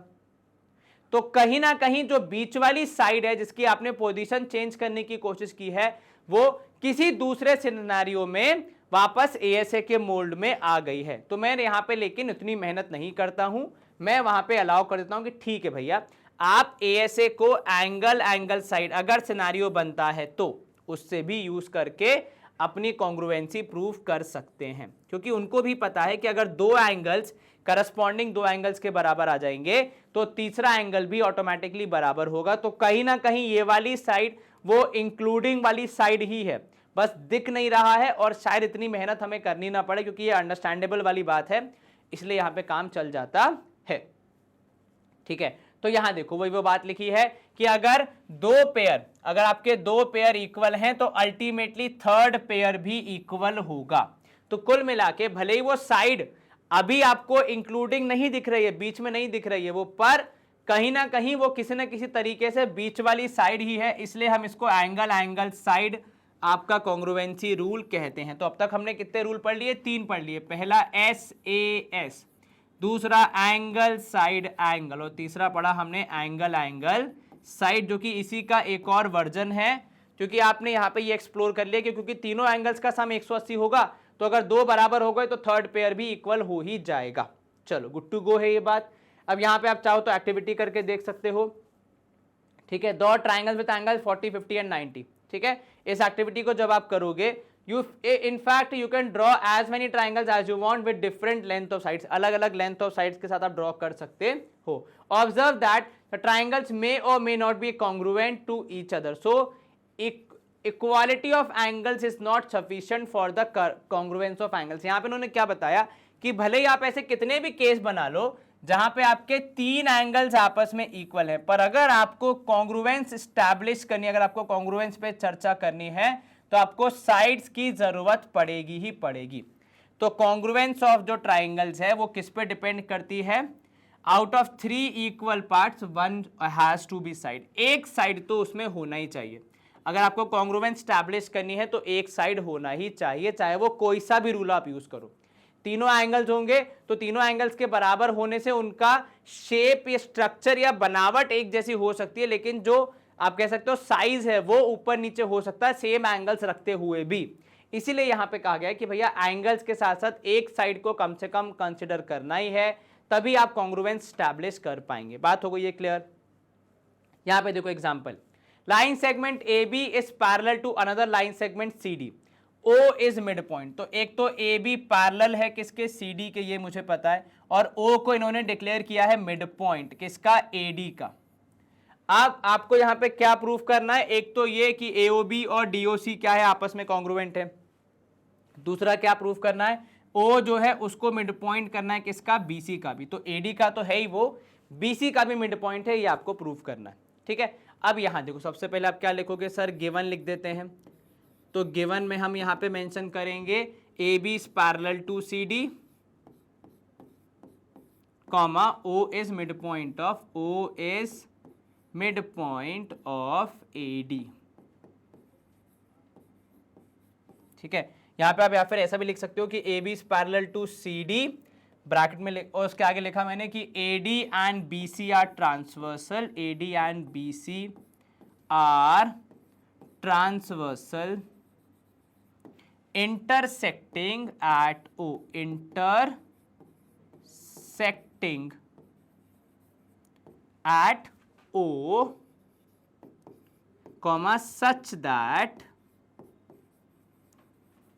O is midpoint of AD. O is midpoint of AD. चलिए ये बात क्लियर हो गई. ये सारी बातें मुझे पता है. अब आपको क्या प्रूफ करना है? आपको प्रूफ करना है कि ट्राइंगल सिमिलर है. तो टू प्रूव हम यहां पे लिख देते हैं. तो टू प्रूव में हम लिखेंगे भैया पहला point, triangle AOB is congruent to triangle DOC. चलिए ये बात क्लियर हो गई बिल्कुल. और सेकंड क्या प्रूफ करना है? सेकंड प्रूफ करना है O is mid point of BC. आपने लिखा यहां पे O is mid point of BC. ठीक है. ये दो चीजें मुझे प्रूफ करनी है. ब्रैकेट में चाहो तो लिख सकते हो यहाँ पे O is mid point of BC. ये तो अंग्रेजी में है, हिंदी में लिखें तो BO इक्वल टू CO. ये बात क्लियर हो गई बिल्कुल. सर कहीं कोई आपत्ति? जरा सी भी नहीं. सर गिवन हो गया, टू प्रूफ हो गया. आई डोंट थिंक सो हमें यहाँ पे कंस्ट्रक्शन की कोई आवश्यकता है. तो अब हम क्या करेंगे? बढ़िया सी लाइन ड्रॉ करेंगे जो कि हमारा पार्टीशन करेगी यहाँ पे, और उसके बाद आगे बढ़ेंगे, है ना. चलिए moving ahead to our proof. अब यहाँ पे लिखा मैंने कुछ कंस्ट्रक्शन की आवश्यकता दिख नहीं रही है. तो प्रूफ की अगर मैं बात करूँ, एक लाइन और ड्रॉ कर लेते हैं अपन ऊपर से, ताकि आपका यहाँ पे मिक्स ना हो जाए कंटेंट. ठीक है, यहीं तक कर लो. चलो गुड टू गो. ठीक है. चलो प्रूफ में हम क्या लिखेंगे यहाँ पे? सबसे पहले सर यहाँ पे हम लिखेंगे इन triangle AOD and triangle BOC. AOD क्या नाम है उसका? नहीं, AOB नाम है, sorry. In triangle AOB proof किसे करना है ना? हाँ, AOB एंड ट्राइंगल, देखो ना लिख के दिया तो उसी का यूज करो, DOC. इन दोनों में वी हैव. अब क्या क्या बराबर है सर? अगर मैं ऐसे देखूँ, सबसे पहले तो मैं लिखूंगा एंगल C, या फिर ऐसे मैं लिखूंगा कि angle DCO would be equal to angle DCO. लिखा मैंने, ये एंगल बराबर है किसके? एंगल ABO के. और वजह क्या होगी सर? ये दोनों लाइंस आपस में पैरेलल हैं, और अगर इसको मैं ट्रांसवर्सल मानूं तो ये हो जाएगी हमारे अल्टरनेट इंटीरियर एंगल्स. तो ब्रैकेट में यहाँ पे लिख दो कि AB is parallel to DC, right? यही दिया है ना? हाँ, AB is parallel to CD comma यहाँ पे आपका हो गया CB इज ट्रांसवर्सल, ठीक है, और ऊपर वाला जहाँ पे लिखा है इन दोनों को बराबर वहाँ पे ब्रैकेट में लिख दो अल्टरनेट इंटीरियर एंगल्स हैं ये, ठीक है। ये बात क्लियर हो गई? बिल्कुल सर। तो एक चीज़ तो मिल गई मुझे। अब इसके बाद और भी चीज़ें ढूंढनी है, इतना आसान नहीं होने वाला है सब कुछ। चलो, और क्या किसके बराबर होगा? और कोई एंगल है जो कि आपस में इक्वल होंगे, और कोई साइड है कुछ अगर सवाल में गिवन हो वो, वरना हम अपना दिमाग लगाएंगे। सर एक अगर मैं डायग्राम में यहाँ पे अच्छे से देखूँ तो मुझे दिख रहा है, और वो होंगे हमारे ये वाले एंगल जिनको हम कहेंगे वर्टिकली अपोजिट एंगल्स। तो यहाँ पे हम लिखेंगे angle AOB would be equal to angle DOC and bracket में रीजन होगा वर्टिकली अपोजिट एंगल्स। और तीसरी चीज जो मुझे गिवन है वो सवाल में गिवन है कि भैया OA is equals to OD और ब्रैकेट में लिख दोगे गिवन। तो अब जो सिनेरियो मेरे पास बन रहा है, दो ट्राइंगल हैं, बिल्कुल हैं, उसमें कुछ चीज़ें इक्वल हैं, बिल्कुल है। सर कौन कौन सी हैं ज़रा देखो एक बार। तो सर एक हमारा यहाँ पे एंगल हो गया, बिल्कुल ठीक, एक ये वाला एंगल हो गया, बिल्कुल ठीक, और ये साइड हो गई। तो दो एंगल है और करस्पॉन्डिंग, तो जो इंक्लूडिंग साइड है वो नहीं है, थोड़ी सी दूर वाली है, पर कोई बात नहीं, साइड तो है ना हमारे लिए, उतना काफ़ी है। तो यहाँ पे मैं क्या लिखूंगा? मैं लिखूंगा देयरफॉर ट्रायंगल, नेमिंग का ध्यान रखें, AOB is congruent to triangle DOC। O के बराबर हो, बीच में है, B के बराबर C, हमने प्रूफ किया है, ठीक है। और यहाँ पे हम लास्ट में लिख रहे हैं A के बराबर D, जो कि हो गई। और साइड की अगर मैं ध्यान दूं, AO या OA is equals to OD या DO, ठीक है। और रूल क्या होगा यहाँ पे? तो हम लिखेंगे एंगल एंगल साइड। चलिए इतना क्लियर हो गया। तो पहला पार्ट तो मैंने प्रूफ कर दिया। अब सेकंड पार्ट में कह रहा है मिड पॉइंट भी बता दो। तो चलो सेकंड पार्ट की जो वो है मेहनत, वो हम यहाँ पे कर लेते हैं। सेकंड पार्ट में हम बोलेंगे कि now OB is equals to OC और ब्रैकेट में रीजन होगा CPCT। तो यहां पे हम कहेंगे therefore OS mid point of BC, क्योंकि BC के दो बराबर हिस्से कर दिए, तो यहां पे हम क्या कहेंगे? O क्या है भैया? O आपका मिड पॉइंट है। सेकेंड पार्ट बिना किसी ज्यादा मेहनत के केवल CPCT के डायरेक्ट इस्तेमाल से मिल जाएगा हमें, और वही हमारा यहाँ पे आंसर होगा। Good to go. चलिए अब हम करते हैं 7.1 के पहले क्वेश्चन को स्टार्ट। सवाल देखो यहाँ पे आपको दिया है, आपको क्या प्रूफ करना है कि अगर AC बराबर AD है, अगर AB बाइसेक्ट कर रहा है एंगल को, बाइसेक्ट मतलब टू इक्वल पार्ट्स, ठीक है, तो आपको शो करना है कि ABC is congruent to ABD, और आपको कमेंट करना है कि BC और BD के बीच में कोई कनेक्शन बन रहा है क्या।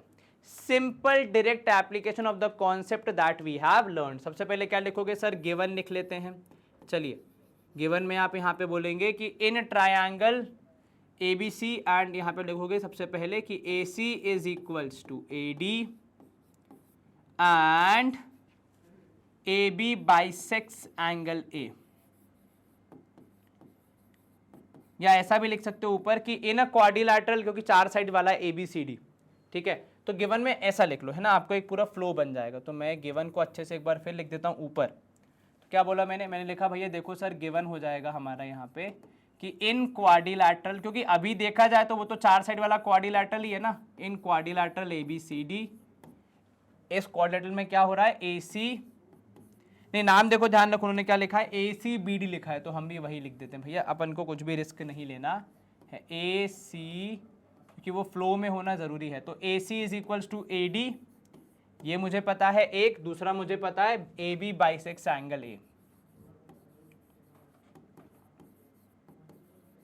चलो आपको क्या प्रूफ करना है? आपको यहाँ पे टू प्रूफ में यहाँ पे या फिर शो जो करना है वो हम लिख लेते हैं। तो यहाँ पे लिखेंगे हम टू प्रूफ जो है हमारा वो है कि भैया ट्राइंगल ABC, जो ऊपर वाला ट्राइंगल आपको दिख रहा है, उसको कॉन्ग्रुएंट प्रूफ करना है। किसके? ABD के। ट्राइंगल ABD के कॉन्ग्रुएंट प्रूफ करो। चलो मेहनत करें। बिल्कुल सर। तो यहाँ पे हम लिखेंगे भैया प्रूफ, सबसे पहला पॉइंट, इन ट्राइंगल, जिनको हम यहाँ पे प्रूफ करना चाह रहे हैं कॉन्ग्रुएंट, उनके नाम लिखेंगे ABC and triangle ABD we have.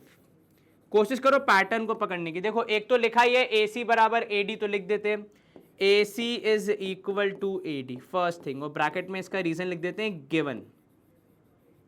Second मैंने यहाँ पे क्योंकि मुझे एंगल चाहिए एक कम से कम, तो यहाँ पे मैं क्या लिखूंगा, एंगल सी ए कितना, angle C A B is equal to angle, अब देखो सी ऊपर है तो यहाँ पे डी है, डी ए बी, और ब्रैकेट में रीजन क्या होगा, तो उसका रीजन हमें सवाल में दिया हुआ है कि भैया एंगल बाइसेक्टर है वो, तो यहाँ पे आप लिखोगे A B is angle bisector किसकी, ऑफ एंगल ए, इतना मेंशन कर दो, जरूरी है। ठीक है, 2 पार्ट हो गए, बिल्कुल सर। अब चलिए 2 हो गए, अब तीसरे की बारी है, क्योंकि 3 चीजें चाहिए हमें कॉन्ग्रुएंट प्रूफ करने के लिए, आपने और मैंने अब तक तो समझ ही लिया इतना। तो तीसरा पार्ट आप अगर ध्यान से देखोगे, कोई किसी के बराबर नहीं है, लेकिन कोई किसी का हूबहू कॉपी है या कॉमन है, तो वो है ए बी।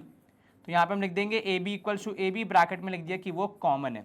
अब यहाँ पे अगर मैं देखूं पैटर्न क्या बन रहा है, तो एक साइड, सॉरी एक एंगल नहीं, एक साइड ऊपर है, एक साइड बीच वाला एंगल इंक्लूडिंग एंगल, और एक और साइड आपस में आ रही है बराबर। इतने उससे मैं इतना तो श्योर हूं कि भैया हमारे यहाँ पे जो ट्राइंगल है A B D, A B C लिख लो पहले, triangle A B C is congruent to triangle A B D. अब नेमिंग देख लो भैया, एंगल ए के बराबर, बिल्कुल एक उस तरफ एक इस तरफ, लेकिन बाइसेक्टर तो बराबर होंगे, बी बराबर बी के, ठीक है, और सी बराबर डी के, बिल्कुल ठीक है। साइड में देख लें तो ए बी बराबर ए बी, बी सी बराबर बी डी, और ए सी बराबर ए डी, ठीक है भैया, सारी साइड भी बराबर रही। रूल क्या होगा यहाँ पे, तो एस ए एस एक्सियम लिख सकते हो, क्योंकि 2 साइड्स हैं और उनके बीच का एंगल है। ट्राइंगल्स हो गए सिमिलर, सॉरी कॉन्ग्रुएंट, तो सीपीसीटी से क्या मिलेगा हमें, बीसी और बीडी के बारे में सर वो मिलेंगे इक्वल, तो आप बोलोगे यहाँ पे therefore BC is equal to BD, और यहाँ पे रूल क्या होगा, तो वो होगा भैया CPCT which is corresponding part of congruent triangle. तो जब 2 ट्राइंगल्स होते हैं कॉन्ग्रुएंट, तो उनके बचे हुए पार्ट आपस में क्या हो जाते हैं, बराबर हो जाते हैं। क्लियर हो गई ये बात, बिल्कुल सर। तो इसके बारे में हमने क्या बोला कि बीसी और बीडी आपस में इक्वल हैं, गुड टू गो। चलो ये वाला सवाल भी हमने सॉल्व कर लिया, स्क्रीनशॉट लेना चाहो तो एक बार देख लो। पहला क्वेश्चन था हमारे एक्सरसाइज का, और क्योंकि समय अधिक हो चुका है तो यहाँ पे हमें करना पड़ेगा हमारे इस सेशन को एंड, मतलब मैं बचे हुए क्वेश्चन ऐसा नहीं कि नहीं करवाएंगे, हम करवाएंगे लेकिन अगले पार्ट में, ठीक है। इस सेशन को एंड करने से पहले बहुत इंपॉर्टेंट इन्फॉर्मेशन है, देखो उसमें सबसे पहली बात तो ये कि हमारा जो ये प्लेटफॉर्म है वो India's most trusted online platform है फॉर क्लास 9 टू क्लास 12। उसका बहुत सिंपल और अच्छा रीज़न ये है कि हमारे जो फीचर्स है वो आपको कहीं और शायद ही कभी मिलेंगे। फीचर्स हमारे बहुत अच्छे हैं क्योंकि हम आपको देते हैं online classes, live lectures, DPP sheets for your practice, और न सिर्फ शीट देख के भूल जाते हैं बल्कि उसके सॉल्यूशंस भी आपको प्रोवाइड कराते हैं। हैंड रिटन नोट्स और स्टडी मटेरियल भी आपको मिलता है ताकि आप ओवरऑल आपकी अप्रोच को डेवलप कर सको और अच्छे से अपने एग्जामिनेशन की तैयारी कर सको और बढ़िया अंकों से पास हो सको, क्योंकि वही तो हमें चाहिए इन दी एंड। देन हमारा टेलीग्राम चैनल भी है जिसका लिंक आपको डिस्क्रिप्शन बॉक्स में मिल जाएगा, इसको ज्वाइन करना मत भूलना, क्योंकि यहाँ पे आपको मिलते रहते हैं रेगुलर अपडेट्स कि कब किस टीचर ने कौन सा लेक्चर अपलोड किया। तो बाय चांस अगर आपका कोई लेक्चर मिस हो जाएगा तो वहाँ पे आपको एक इन्फॉर्मेशन आ जाएगी, तो आपके माइंड में रहेगा, तो मिस होने के चांसेस थोड़े कम हो जाते हैं। कॉन्टैक्ट नंबर्स भी हैं यहाँ पे डीएस के, इनकेस आपको डीएस से कॉन्टैक्ट करना हो तो। इस सेशन को लाइक करना, वीडियो को शेयर करना, चैनल को सब्सक्राइब करना मत भूलना, क्योंकि ये इंपॉर्टेंट है हमारी ग्रोथ के लिए, और साथ ही साथ आपके प्यार को तो कैसे ना एक्सप्रेस के जैसे आप करते हो तो इन्हीं के थ्रू आप कर सकते हो। और हमें भी बहुत खुशी होती है जब भी कोई हमारे स्टूडेंट को हमारा कोई लेक्चर काम आता है, पसंद आता है, उनके ग्रोथ में हेल्प करता है। इतना काफ़ी आज के लिए। See you soon, bye bye, take care, good day.